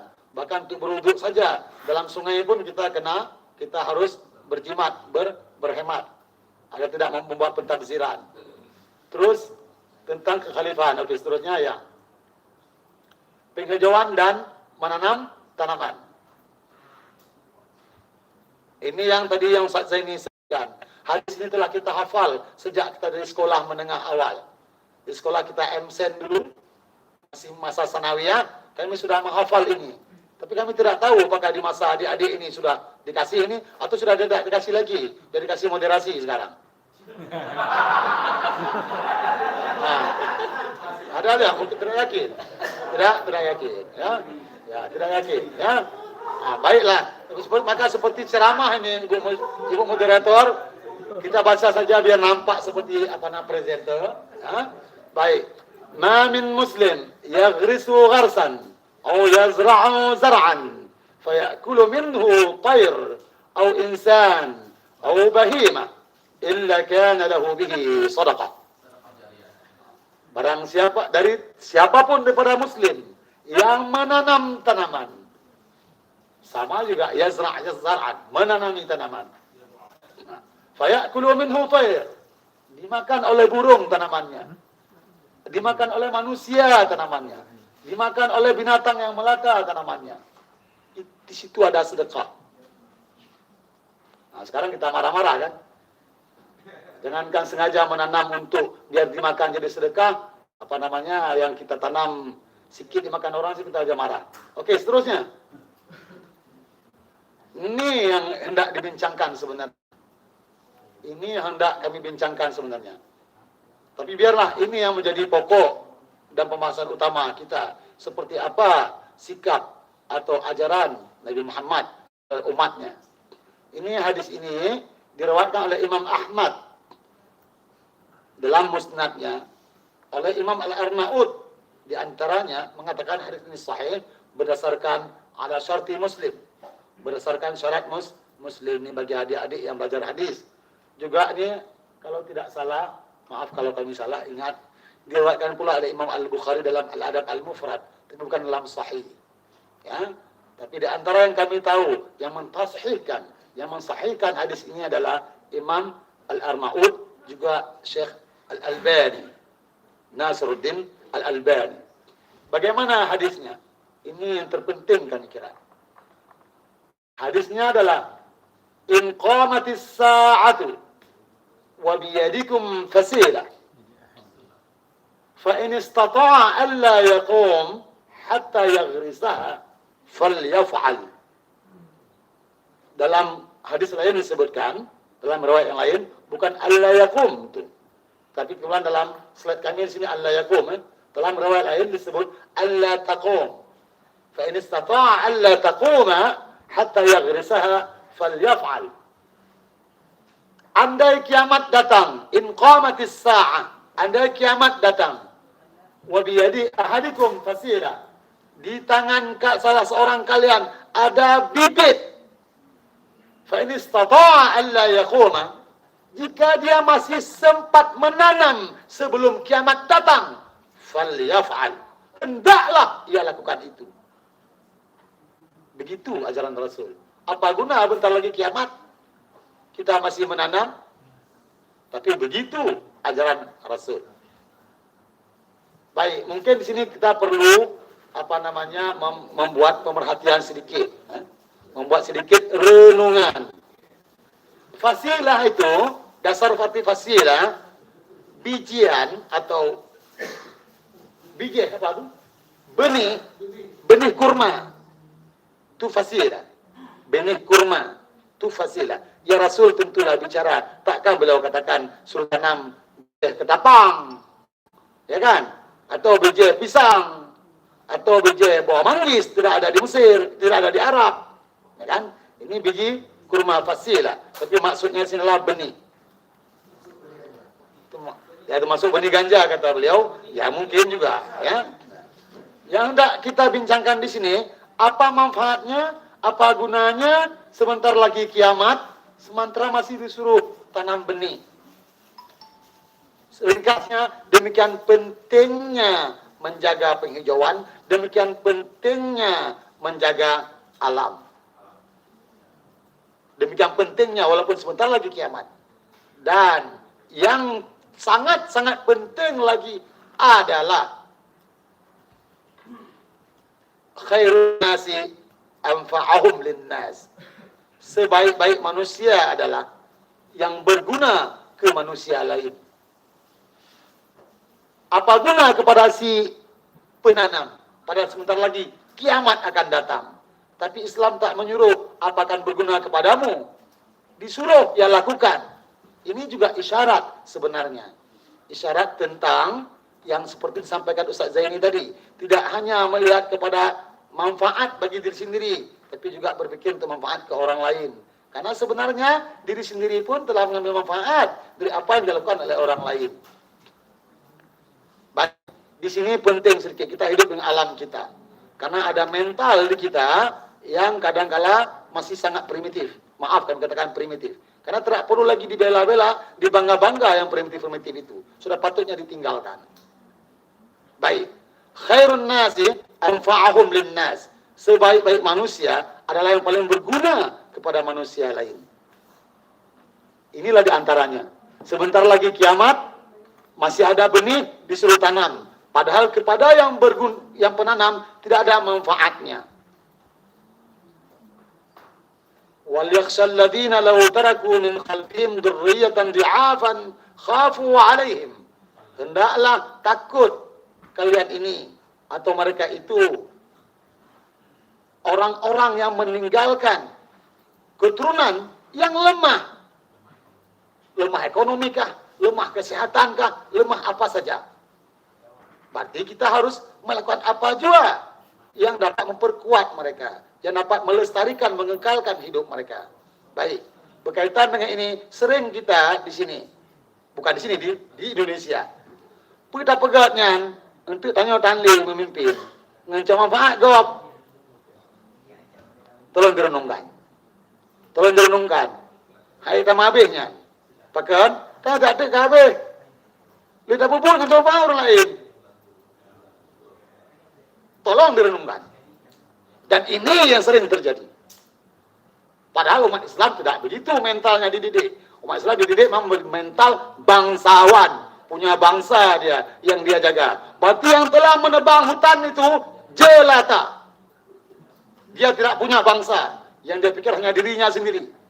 Bangsawan ada bangsa dia jaga, dia pelihara, dia cinta, dia bangga, dia segalanya. Berarti kalau orang punya jiwa bangsawan, tidak mungkin korupsi. Dia akan penuh kasih sayang. Yang punya jiwa bangsawan tak mungkin duduk di bawah pokok dekat kain. Ketika dia bangun, tertinggal botol di belakang, tertinggal sampah di belakang. Tidak mungkin ya adik-adik ya. Itu sebabnya kami marah selalu. Kalau duduk di bawah pokok, begitu kalian bangun tidak ada sampah di belakang. Itu contoh-contoh primitif, tidak berperadaban. Karena umat Islam tidak diajarkan begitu. Bangsawan tinggal di awan, dia dapat memantau kaum-kaumnya, dan dia sayang dengan kaumnya. Nah, kira-kira begitu. Makanya kami pikir ini sangat penting untuk direnung-renung balik, tak mungkin direnung sekarang. Nanti tidak apa jika perlu kami kasihkan. Ya. Tadi intinya adalah demikian pentingnya penghijauan untuk menanam, demikian pentingnya kita lakukan sesuatu sekalipun itu bukan berguna buat kita. Karena dengan demikian kita dididik. Seperti mana juga kita telah mengambil manfaat dari apa yang telah orang lakukan sebelumnya. Pasti kita begitu. Baik, kalau Ustadz, saya paling terasa di lorong saya duduk, saya tak beli tanah di jalan itu. Padahal tanah itu tidak disediakan oleh pemerintah. Siapa yang beli dulu? Orang dulu yang bersedekah jariah sehingga saya dapat pulang ke rumah. Kita hidup selalu dengan manfaat yang diberikan oleh orang lain. Nah, kenapa kita tak juga berpikir memberi manfaat kepada orang setelah kita? Kira-kira demikian. Baik, seterusnya adik. Lanjut. Ini menghemat air. Menghemat air ini hadisnya. Kami tak akan bacakan lagi tadi. Kira-kira ini hadisnya. Sekalipun dalam sungai yang mengalir, kita disuruh berhemat. Jangan berlebihan. Pakai seberapa perlu. Hutan memang untuk manusia. Segala alam untuk manusia. Pakai seberapa perlu. Jangan berlebihan. Terus selanjutnya. Itu tentang bahwa al-muslimun syuraka fi thalas. Ini mungkin perlu sikit. Bahwa orang Islam itu dia bekerja sama atau sama-sama memiliki air, rumputan, rerumputan, kalau galak rerumputan, dan api, seterusnya. Kasih sayang terhadap hewan, ini kita sering mendengarkan tentang seorang wanita yang mengurung kucing, tak beri makan, tak beri minum, ia masuk neraka. Kapan masuk neraka? Sekarang kan belum ada orang masuk neraka. Ada orang sekarang belum masuk neraka. Katanya kan nanti di hari akhirat. Nah, ini hadis-hadis sindiran bahwa demikian pentingnya ini, bahwa dia akan masuk neraka nanti kalau kita nggak menjaga perkara ini. Juga masuk surga hanya gara-gara seekor kucing, seekor anjing yang dia berikan air. Kenapa ini sampai begini? Demikian pentingnya kasih sayang terhadap alam sesama. Panjang kalau kita bincangkan, ini sudah pasti. Inna rahmata rabbi wasa'at kulla syai'. Bahwa kasih sayang Allah itu dapat melampaui segalanya. Oke, selanjutnya.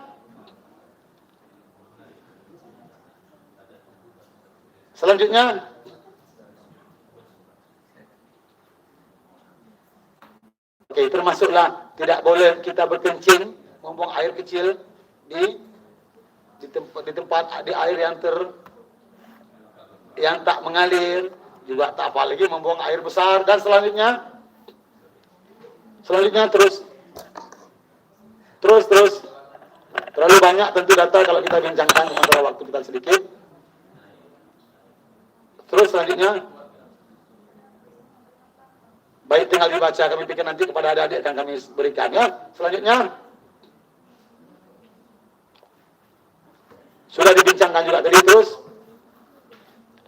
baik, tidak mengapa, tidak kita tamatkan Ibu Musda, karena apa yang akan kita bincangkan telah dibincangkan oleh para narasumber lain. Nanti terlalu banyak makan waktu, maka saya pikir yang terpenting tadi yang tidak terbahas tentang hadis al-fasilah, hadis benih yang belum terbahaskan.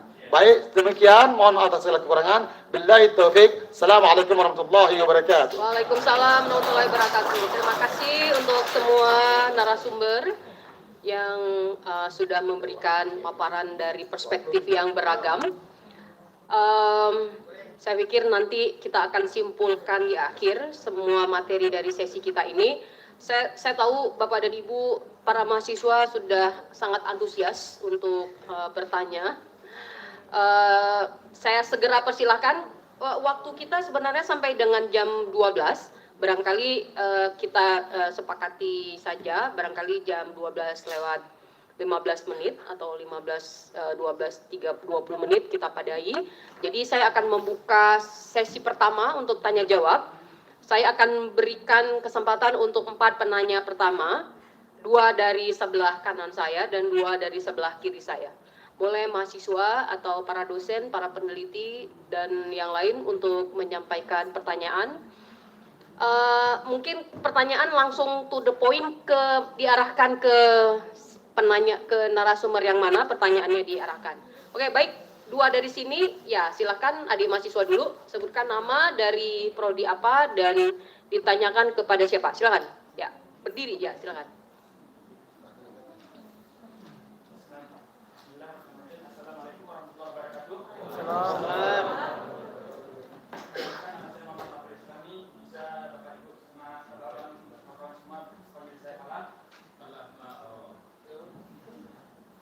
Saya berasal dari prodi Akidah dan Filsafat Islam angkatan 2025. Nah, saya memiliki satu pertanyaan untuk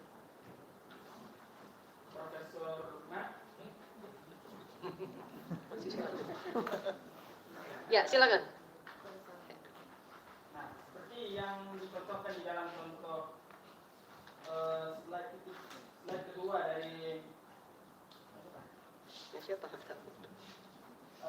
slide ketiga dan keempat yang daripada makalah Al-Luqman itu kan ada 4 tragedi itu. Nah, tragedi Chernobyl di Ukraina itu yang saya tahu disebabkan oleh kesalahan atau kelalaian daripada seorang manusia yang menyebabkan terjadilah bencana tersebut. Nah, sementara yang terjadi itu bisa dikatakan sebagai aktivitas yang disengaja baik oleh pemerintah ataupun dari rakyat jelata.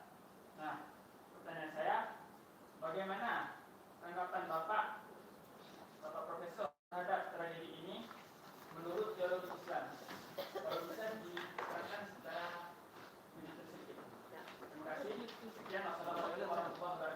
Waalaikumsalam warahmatullahi wabarakatuh. Terima kasih kepada adik mahasiswa yang sudah bertanya ke Pak Lukman, sudah dicatat ya.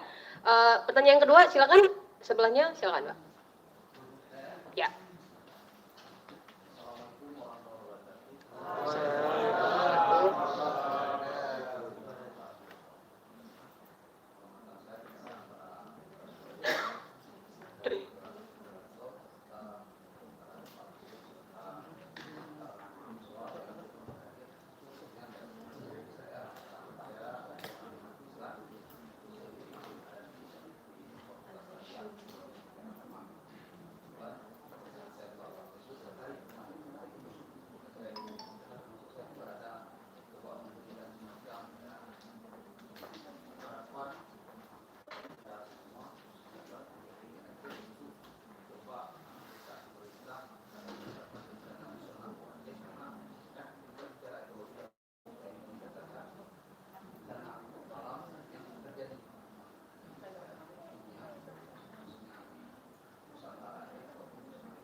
merusakkan atau menjaga alamkah?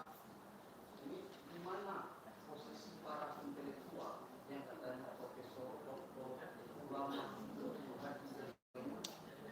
memberikan semacam kritikan, saran, masukan dan sebagainya sebelum terjadinya bencana, saat dilakukannya penerbangan yang bisa menyebabkan bencana, dan juga setelah terjadinya bencana.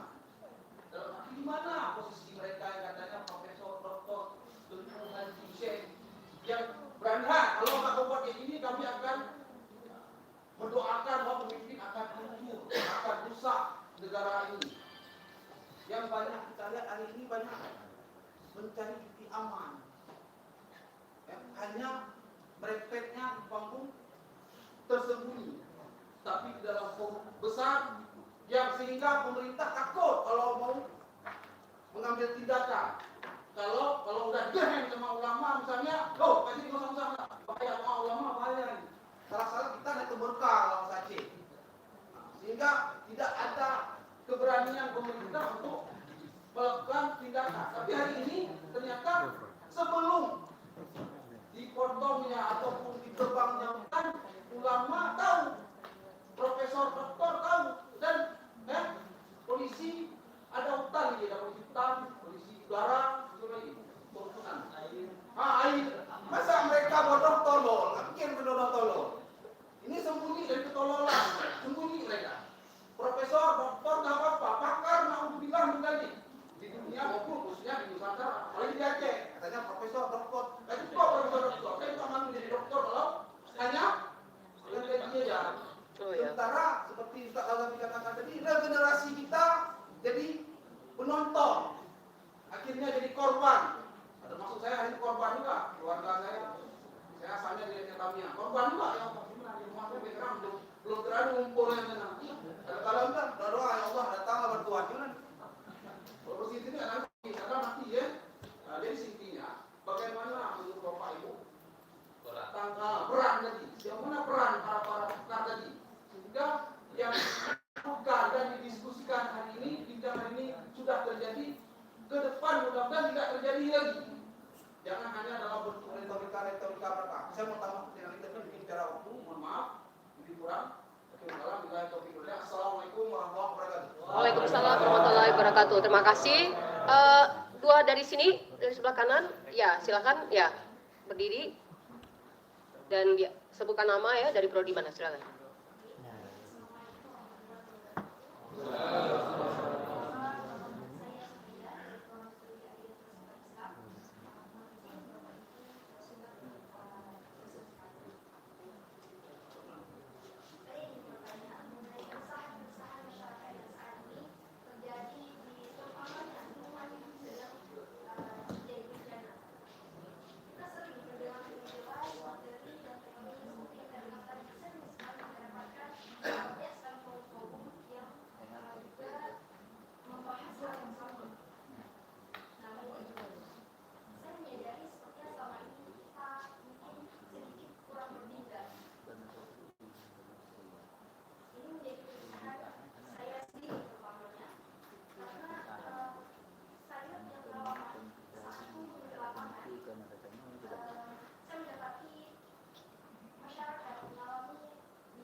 terima kasih. Selanjutnya.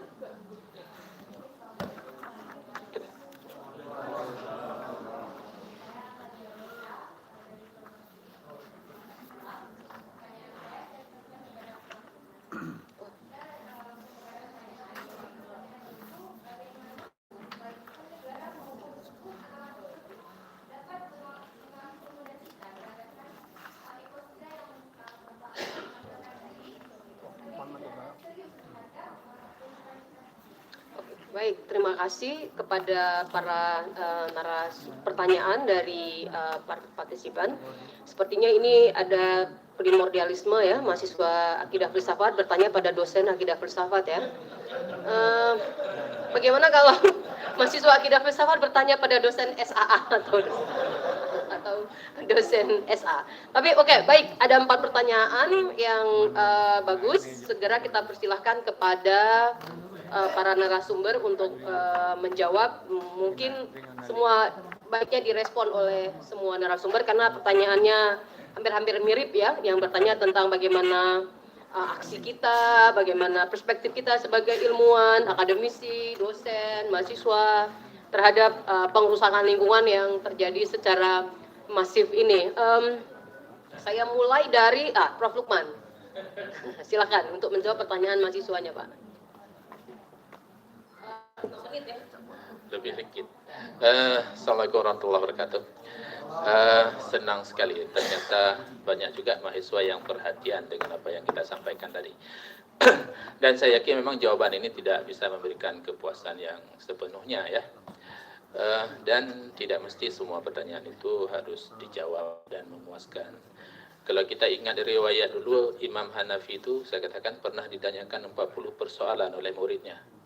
Tapi dari 40 soalan itu yang dijawab 3. Jadi kalau hari ini mungkin saya ada 4 pertanyaan tujukan kepada saya jawab 1 itu udah hebat sekali saya kan. Untuk orang-orang cekek kan. Jadi artinya tidak semua harus dijawab, tapi yang pasti itu menandakan bahwa mahasiswa kita sudah mulai berpikir dan itu adalah pertanda baik ya. Nah, tentang bahwa tadi ada contoh-contoh ekosida yang terjadi di alam ini. Ada yang kejadian Chernobyl misalnya, kejadian meletus gunung. Apa yang pesan yang ingin saya sampaikan di situ bahwa secara teologi, secara tauhid, memang semua kejadian dalam alam ini semua dalam pengetahuan Allah Subhanahu wa taala. Ya. Ada kejadian yang terjadi dalam alam ini yang tidak ada dalam pengetahuan Allah Subhanahu wa taala. Mungkin beda dimensi kita dengan dimensi Allah. Allah itu mengetahui yang belakang, yang sedang, dan yang akan. Jadi kalau manusia itu biasanya hanya mengetahui yang sudah, yang sedang terjadi, dan memprediksi ke depan. Jadi tidak bisa mengetahui sepenuhnya kejadian ke depan. Ya. Oleh karenanya, terkait dengan beberapa tragedi ekosida tadi, saya katakan bahwa memang semua dalam pengetahuan Allah Subhanahu wa taala. Tetapi ada beberapa kejadian juga yang dia berhubungan dengan perilaku dan kelalaian manusia. Nah, khusus untuk kejadian di Chernobyl itu adalah kelalaian manusia. Ya, kelalaian manusia yang tidak bisa mengontrol reaksi nuklir yang ada di pembangkit listrik di Ukraina itu ya. Jadi artinya kelalaian manusia. Nah, kalau kita berdalam bahwa kelalaian manusia juga kalau secara jabariah juga disebabkan oleh keinginan Tuhan mungkin ya. Jadi semua kalau kita berdalam begitu. Tapi manusia itu diajarkan bahwa kita harus bertanggung jawab dengan semua pekerjaan kita itu secara profesional. Jadi artinya seorang pekerja profesional di reaktor nuklir itu harus memikirkan sebab akibat, harus memprediksi kejadian yang mungkin terjadi, potensi-potensi bencana semua harus terakumulasi dengan baik. Jadi begitu, harus difikirkan. Bahwa nanti ada 1-2 langkah manusia yang kadang tersilap, nah disitulah takdir tadi. Ya. Dan kemudian saya sebutkan tadi juga bahwa kejadian-kejadian itu kan bisa dibagi 2. Ada yang terhubung langsung dengan perilaku manusia. Tetapi ada juga kejadian yang memang tidak terhubung. Misalnya gempa tsunami itu kan nggak ada hubungan pun dengan perilaku manusia. Kemudian meletus gunung. Jadi nggak ada kelalaian manusia di situ. Jadi dalam kasus yang muburam itu, jadi manusia hanya bisa memikirkan pola mitigasi. Misalnya ketika di Aceh ini kita tahu bahwa potensi gempa, maka orang-orang dahulu itu, nenek moyang kita itu mengkonstruksikan rumahnya dalam bentuk rumah panggung kayu. Itu anti gempa, nggak ada istilah gempa bagi rumah kayu itu. Paling nanti bajonya itu keluar sedikit, nanti dipukul lagi, udah kuat lagi, ya. Jadi artinya manusia itu harus memahami bahwa kondisi tanah di Aceh yang potensi gempa itu harus membuat rumah yang sesuai dengan geografisnya. Rumah Aceh itu solusi, ya. Anti gajah juga, gajah lewat dari bawah, ya. Nah, jadi begitu. Oleh karenanya manusia itu harus memikirkan pola kausalitas yang ada dalam alam itu. Nah, kemudian pertanyaan guru kita, Ustaz Ehsan, ya, beliau ini pakar dalam bidang kalender hijriyah, ya. Nah, jadi beliau ini saya pikir orang yang berguna lah bagi masyarakat, ya. Pertanyaan beliau juga baik. Ya, pertanyaan beliau baik. Jadi kita hanya menyampaikan konsep ini, konsep itu, no action, talk only, ya. Jadi kita ini tidak ada kerja nyata. Jadi saya pikir tidak boleh juga semua harus turun ke lapangan. Tidak ada orang yang berpikir lagi nantinya. Jadi harus ada yang berpikir, harus ada yang menjalankan. Jadi harus membedakan, nanti ada tugas-tugas konseptual, ada tugas-tugas aktual. Ya, nggak mungkin semua ulama membaca kitab kemudian dia harus turun untuk membasmi perjudian di daerah, nggak boleh begitu. Ada pihaknya yang memainkan. Nah, oleh karenanya sebaiknya seorang ilmuwan itu memberikan rekomendasi terhadap pemerintah, memberikan saran-saran yang baik terhadap untuk menetapkan kebijakan. Jadi ketika kita katakan bahwa ekosida itu perilaku buruk, kemudian kita yang menyampaikan nih profesor-profesor turun ke lapangan di sana untuk mengejar para penebang liar, itu mati konyol. Artinya masing-masing ada pihak sendiri, ya. Yang namanya keadilan itu adalah menempatkan tugas seseorang itu sesuai dengan porsinya. Tugas kita yang memikirkan konsep-konsep ini, bukan pada tataran aktual, ya. Tapi yang lebih baik dari sebuah sistem pemikiran adalah ketika kita bisa menyeimbangkan antara konsep dengan aktual di lapangan. Tapi tidak mungkin kita bisa melakukan segalanya, karena masalah ekosida ini dia masalah besar yang melibatkan banyak pihak, politik di sana, ekonomi di sana, harlan di sana, mafia di sana, yang tidak mungkin diselesaikan oleh orang di sana. Tapi berikanlah apa yang kita bisa berikan, sedikit tapi bermanfaat.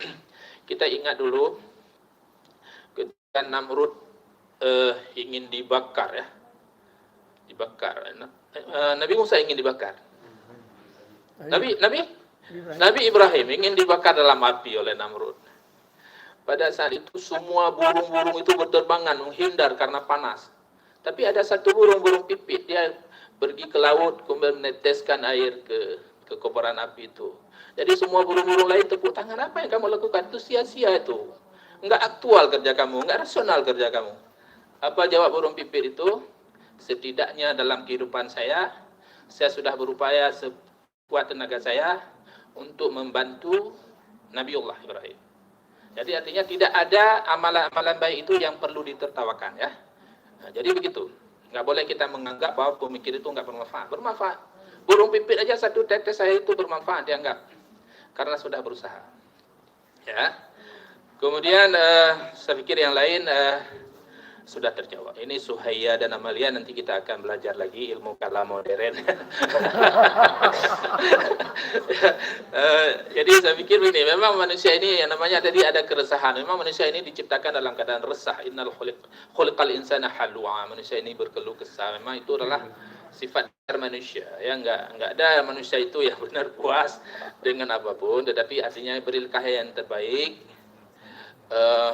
Akan dijawab oleh orang lain juga. Yang bisa kita lakukan untuk kemaslahatan bumi ini, karena bumi ini akan kita persembahkan kepada anak cucu kita, ya. Dalam sebuah filsafat Afrika disebutkan menanam yang baik itu adalah 10 tahun yang lalu. Kalau 10 tahun yang lalu Anda belum sempat menanamlah sekarang. Karena kalau Anda tidak menanam sekarang, maka di 10 tahun yang akan datang Anda tidak akan panen apa-apa. Artinya itu harus disegerakan, menanam. Makanya itu semua PP3K kemarin tuh, Disuruh menanam masing-masing satu pohon. Ya, sekarang mungkin ini kewajiban kita pulang ke rumah tanam satu pohon. Ya. Karena dalam sebuah hadis juga disebutkan sab'un tujri lil ibadi wa huwa fi qabri. Ya. Ada 7 amalan yang nanti di akhirat akan yang kita akan terus mendapatkan pahalanya hingga kita masuk kubur. 2 di antaranya khafra bi'ra wa gharasa nahla. Menggali sumur artinya menyediakan air bersih dan menanam kurma. Ya. Kenapa disebut menanam kurma? Karena hadis ini urutnya di Mekah. Kalau urutnya mungkin di Takengon menanam pokat, menanam kopi ya. Tapi karena ini hadis ini urutnya di Mekah, maka gharasa nahla, menanam kurma. Jadi menanamlah sekarang sesuai dengan daerah kita masing-masing ya. Saya pikir begitulah, memberikan yang terbaik apa yang kita bisa berikan untuk alam itu. Saya akhiri, saya pikir nggak boleh saya jawab semuanya karena banyak narasumber lain yang juga perlu kebahagiaan ya. Saya akhiri. Bila taufiq walhidayah. Assalamualaikum warahmatullahi wabarakatuh.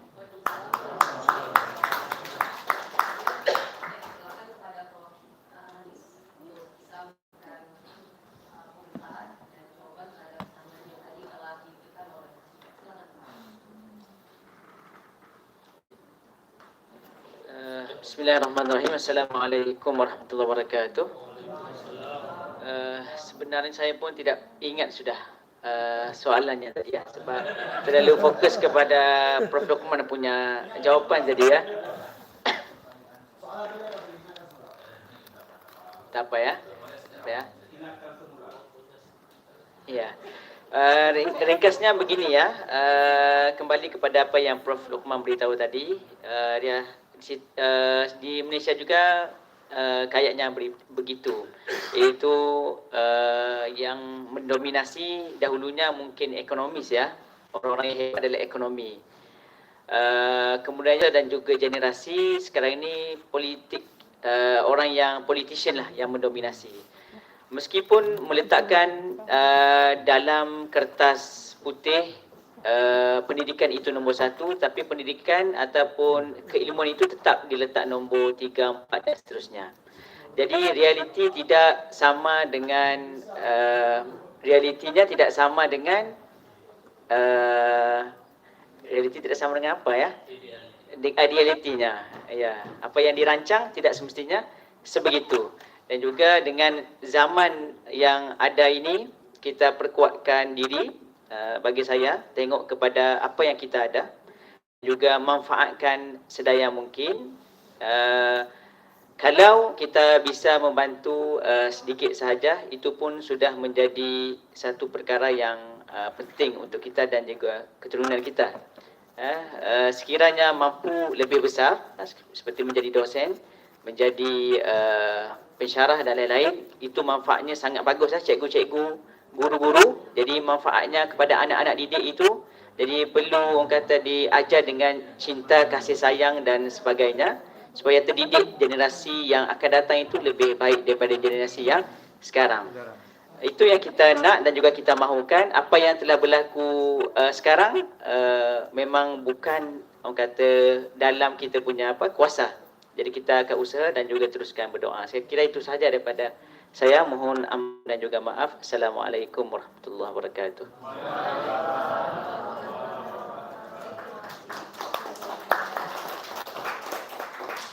Baik, terima kasih Prof untuk jawaban terhadap pertanyaan yang sudah disampaikan oleh mahasiswa. Selanjutnya kami persilakan langsung kepada Pak Dr. Zaini untuk merespon. Silakan. Baik, singkat saja saya mungkin merespon pertanyaan dari Pak Ihsan ya.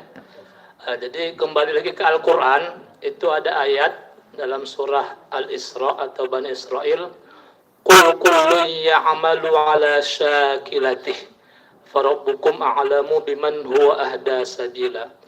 Katakanlah setiap kita itu masing-masing ya berbuat, beramal sesuai dengan syakilatih, kapasitas masing-masing.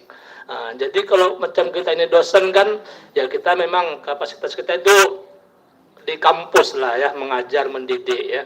Kalaupun untuk menyelesaikan masalah-masalah yang hutan digundul ya apa, kita kembali ke hadis, man ra'a minkum munkaran falyughayyirhu biyadihi fa illam yastati' fabilisani, fa illam yastati fa biqalbi. Jadi kapasitas kita ini paling dengan lisan atau dengan hati ya. Kalau dengan lisan saya kira dengan apa sudah sering kita ketika khutbah kita sampaikan, ketika dalam tulisan juga. Tapi untuk terjun langsung kita apa istilahnya itu memang udah ada yang berwenang ya. Berwenang. Saya kira demikian dari saya. Terima kasih. Wassalamualaikum warahmatullahi wabarakatuh. Waalaikumsalam. Ya, sangat hemat ya, yang minimalis, tapi sudah bisa menjawab pertanyaan tadi. Baik, segera selanjutnya Kak Fatimah, Pak Mordi, Kak Fatimah, silakan Fatimah.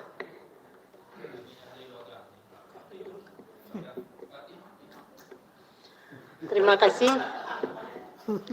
Nah, sebenarnya pertanyaan-pertanyaan yang diajukan tadi itu adalah representatif dari keresahan saya juga gitu.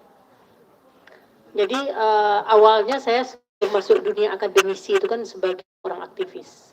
Jadi bicara tentang isu lingkungan kami juga terintegrasi di dalamnya sebagai jaringan gitu. Jadi waktu itu gimana ya? Aktivis itu kan lebih banyak kerja-kerja advokasi. Ya. Nah, pada saat saya, dan bukan hanya saya, mungkin teman-teman yang lain juga mengalami hal sama. Yang kita hadapi itu adalah tembok besar, sangat kuat. Dan menurut kami, ada beberapa di antara kami, sepertinya kita ini harus masuk ke partai politik, agar kita bisa mengambil keputusan besar. Masuklah kami membagi tugas, termasuk saya. Saya pernah menjadi politisi di Partai Nasdem, sebagai wakil ketua DPW Provinsi Aceh. Nah, di dalam kapasitas saya sebagai seorang politisi, di situ saya melihat ternyata kalau sudah terjadi perkawinan antara oligarki dan politisi, itu nggak ada cerita. Mahambo dulu. Jadi mualim mahambo, ulama mahambo aja, nggak didengar. Jadi kemana seperti yang bencana Sumatera itu, ulama mana lagi yang tidak bersuara coba? Ya kan? Meminta para ulama, satu ulama ini, ulama itu untuk menetapkan bencana nasional hana itu. Jadi setelah saya menjadi politisi ternyata enggak juga ya. Kalau sudah ada perkawinan antara politisi dengan oligarki hana ke masjid. Masuklah saya ke dunia akademisi gitu. Pada saat saya masuk ke dunia akademisi, itu terjadi konflik peran yang sangat berat konflik peran itu. Apa konflik peran? Pada saat misalnya hasil penelitian kita itu sudah jadi, kemudian apalagi sudah dipublish, kemudian kita sampaikan kepada para pengambil kebijakan, otoritas, hana didengar. Itu dijadikan sebagai pembungkus beli gorengan. Iya kan? Jadi adik-adik juga harus paham gitu. Tapi bukan berarti saya mau bilang itu sesuatu yang tidak bisa diraih. Itu tetap bisa diraih gitu. Karena kalau misalnya kalau kita mau jujur, itu ada beberapa kasus yang pernah kita menangkan bersama jaringan kita.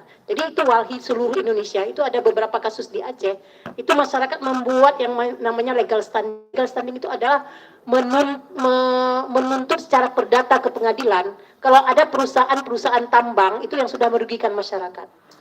Tetapi hasilnya ada sedikit, tetapi kami itu sudah burn out.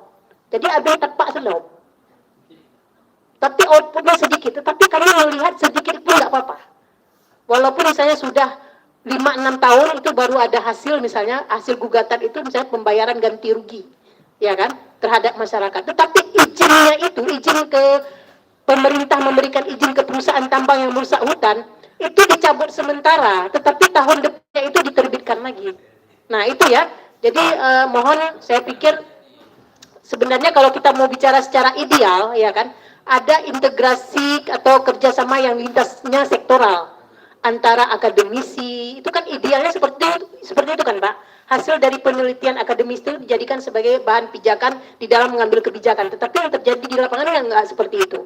Mungkin itu saja. Terima kasih. Assalamualaikum warahmatullahi wabarakatuh. Waalaikumsalam warahmatullahi wabarakatuh. Ini pernah sekali jawabannya dari Kak Bu Fatimah. Tapi masih ada satu lagi narasumber yang kita ingin dengar komentarnya. 2 lagi ya. Oh ya, ada 2 lagi. Kita mulai dari calon Prof.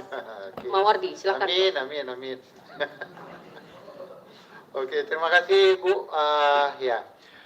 Mungkin yang perlu kami tanggapi secara bersama adalah pertanyaan dari kandidat profesor juga itu, Dr. Iksan ya, pakar hukum Hijriah. Pakar hukum Hijriah. Saya pikir sudah lengkap tadi di apa yang dituangkan, disampaikan oleh Prof. Luqman itu sudah melengkapi semua. Ini hanya untuk pemanis ya. Kami ini hanya untuk pemanis saja, melengkapi berkaitan dengan stagnannya para pakar, para akademisi ya, para konseptor terhadap fenomena yang terjadi selama ini, misalnya bencana Aceh. Mungkin Prof. Ihsan berkoar-koar. Sampai hari ini kita belum ditetapkan sebagai daerah yang mengalami bencana dengan status nasional. Mungkin emosi Prof. Tengku Ihsan ini dia tuangkan dalam forum ini ya. Saya pikir ini Ihsan, sebagai manusia, termasuk kegiatan yang kita lakukan ini nanti ada rekomendasi. Ini adalah sesuatu hal yang baik juga yang kita lakukan di tingkat kampus. Saya yakin apa yang disampaikan oleh Prof. Luqman tadi, bahwa apa yang kita lakukan ini tidak hanya sia-sia, pasti Allah akan memberikan yang terbaik untuk kita. Itu. Yang kedua, apa yang Prof. Ihsan, Tengku Ihsan, perasaan sedih, perasaan khawatir, perasaan jengkel. Kalau saya mengutip apa yang disampaikan misalnya dalam konsep agama Hindu, itu ada Radha Krishna namanya. Ini bukan saya mengukuhkan Ihsan ini sebagai hamba Hindu ya. Ini saya hanya mengutip. Kalau Radha Krishna mengatakan bahwa Tuhan itu dia itu selalu menyatu dengan makhluknya. Bila konsep ini kita pakai dalam misalnya dalam keharmonisan antara hubungan manusia, Tuhan dan alam, ini akan aman semuanya. Kita tidak akan menebang pohon karena di pohon itu ada Tuhan. Ada Tuhan. Kan nggak berani seorang hamba itu menebang pohon. Kita nggak akan merusak alam, menggali tambang, mengambil emas di dalamnya, karena di dalamnya itu ada Tuhan. Bila kita pakai konsep ini, semua akan aman. Aman saja. Maka penganut agama Hindu itu menyatu dengan alam. Ya,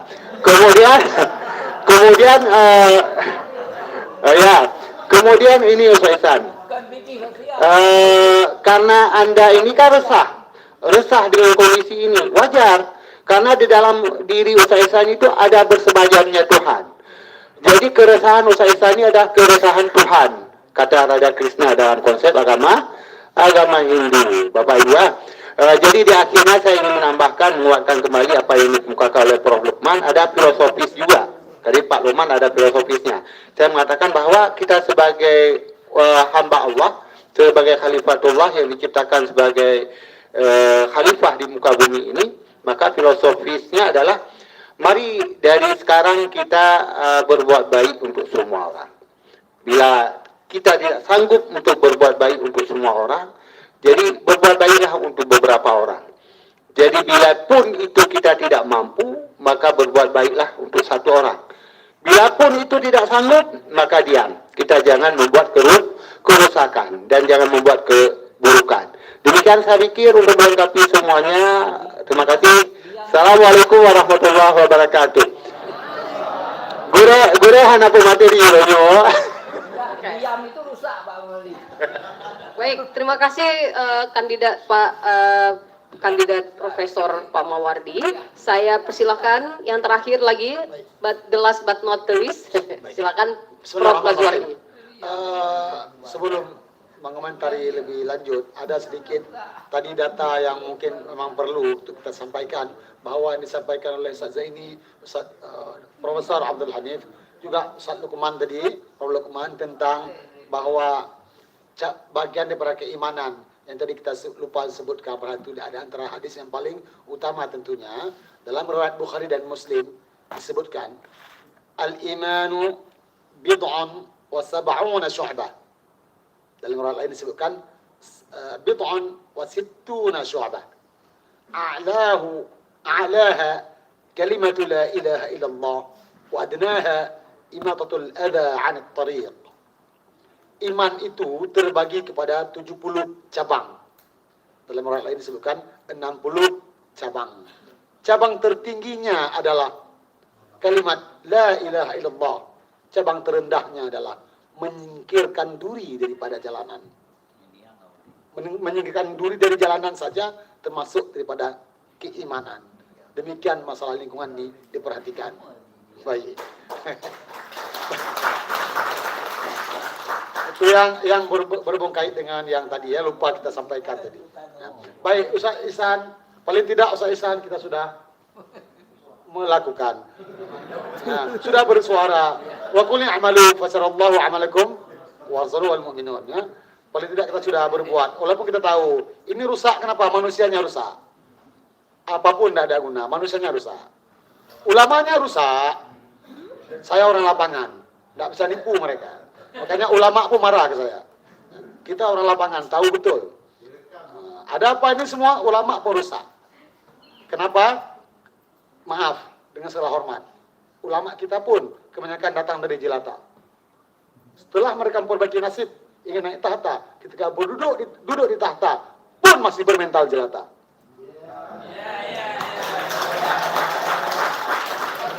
Maka dari itu dengan salah kekurangan, kami tidak ingin kesalahan ini terus terjadi. Kami tidak ingin nasib kami, adik-adik ini seperti kami lagi. Itu sebabnya adik-adik saksi. Kalau kami sendiri selalu menyatakan itu ke kalian. Jangan berjelata mentalmu. Kalian saksi, kalian jangan menipu. Kalian jangan menipu yang diusuludin. Kami selalu sampaikan itu. Kita Aceh dididik jadi bangsawan. Udet sare, mate syahid atau mate sajan. Itu yang dididik. Sekarang Pancacita tuh orang Aceh. Prof Abdul Hanif, kita dididik dengan filosofi hidup. Udet sare, mate syahid. Dalam tempat lain dibilang mate sajan, sajan itu bersama. Tapi itu masih yang tadi, masih udet sare. Mate syahid. Hiduplah bersama-sama, engkau tak sendiri. Engkau punya bangsa, punya suku, punya keluarga yang mesti kau jaga, kau cinta. Kau buat dia bahagia, tak sendiri. Itu namanya bangsawan. Bangsawan, hartawan, orang. Nama saya Cut, nama saya Teku, tapi mentalmu jelata. Tak, bukan itu. Kalau ada Cut, ada Teku, Ustaz Prof Lukman gali sumur tentang kau kencingin sumur itu bukan Teku, bukan bangsawan, itu lebih jelek pada jelata lagi. Nah, udet sari mati hidup bersama, mati syahid, matilah dalam keadaan syahid. Maksudnya ini dalam keadaan benar. Kalaupun kita manusia bukan malaikat, ada salah, tapi jangan pernah membela yang salah. Itu filosofi hidup orang Aceh.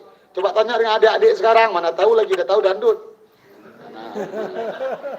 Nah, enggak, sindir saja Bunda, bukan, enggak serius Bunda. Enggak serius Bunda. Enggak, maksudnya seperti inilah ya. Jadi kembali lagi ke manusia. Belah sini juga Bunda ya. Ini bergurau saja. Kita semua sudah seperti itu. Nah, kembali lagi ke manusia. Maka kita perbaiki manusia. Semoga kita jadi orang baik dan semoga kita juga mampu mendidik anak-anak yang baik. Itu intinya. Terima kasih. Makanya mau lagi. Mari kita beri tepuk tangan yang meriah kepada mohon izin Pak, karena ini pengalaman. Prof Hanis mau ke pasca untuk seminar. Ini kejadian ada di Malaysia. Beberapa tahun yang lalu, jadi ada Menteri Pertanian. Betul. Jadi oleh Menteri Pertanian minta kepada masyarakat untuk membasmi tupai. Ini terkait dengan persoalan Tupai. Karena tupai itu banyak memakan durian. Ini dalam hubungan rantai kehidupan itu. Jadi siapa yang nangkap tupai dibayar entah 5.000 perak ataupun berapalah dengan nilai uang rupiah, nilai ringgit ya, yang ada di Malaysia. Buru tupai, habis tupai kemudian timbul penyakit yang lebih dahsyat lagi. Itu adalah ulat. Ini solusi. Ya kan?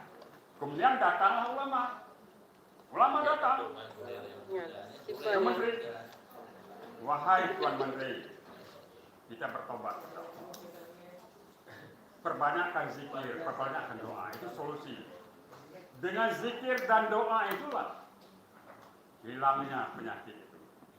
Datang perubahan yang sangat signifikan. Sekarang ini datangnya penyakit karena kurang berdoa. Takarub ila Allah. Ini yang pertama. Yang kedua itu harus tegas hukum. Dalam bahasa Latin disebut nullum delictum nulla funa sine praedia legi.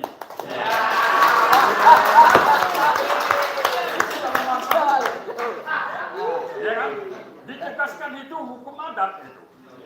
Jangan hanya bicara di forum-forum saja itu tidak ada manfaatnya sama sekali. Nol itu. Dapat sertifikat tapi tidak ada aksi dan tidak ada reaksi.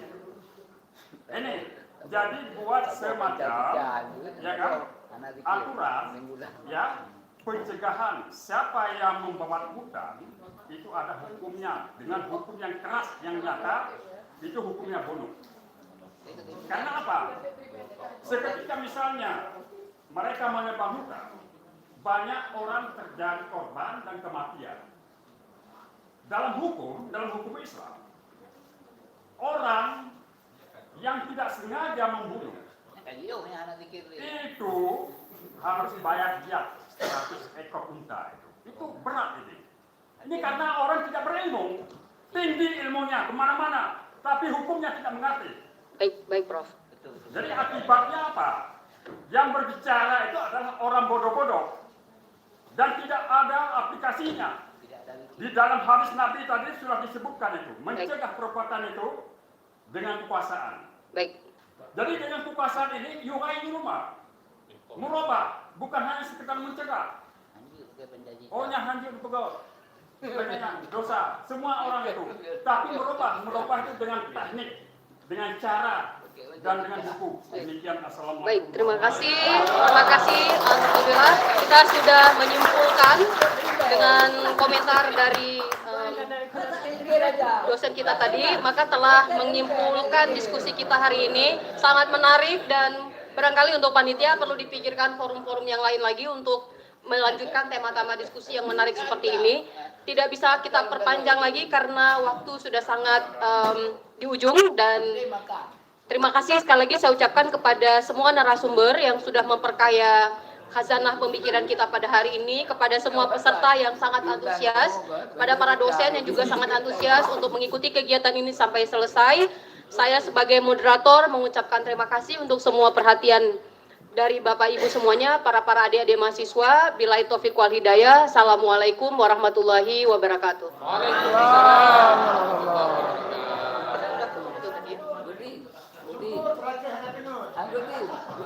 Gara-gara Pancasila. Kasih balik. Foto.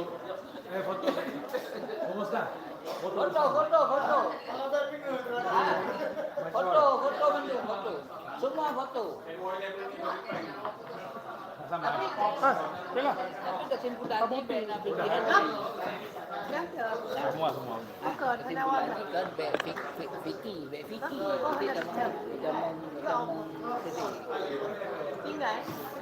Kesimpulannya Vicky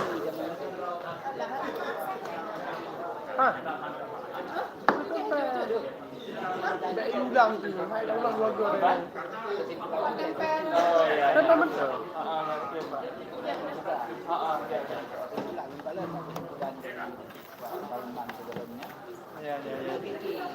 Dia berubah, kita gajinya orang.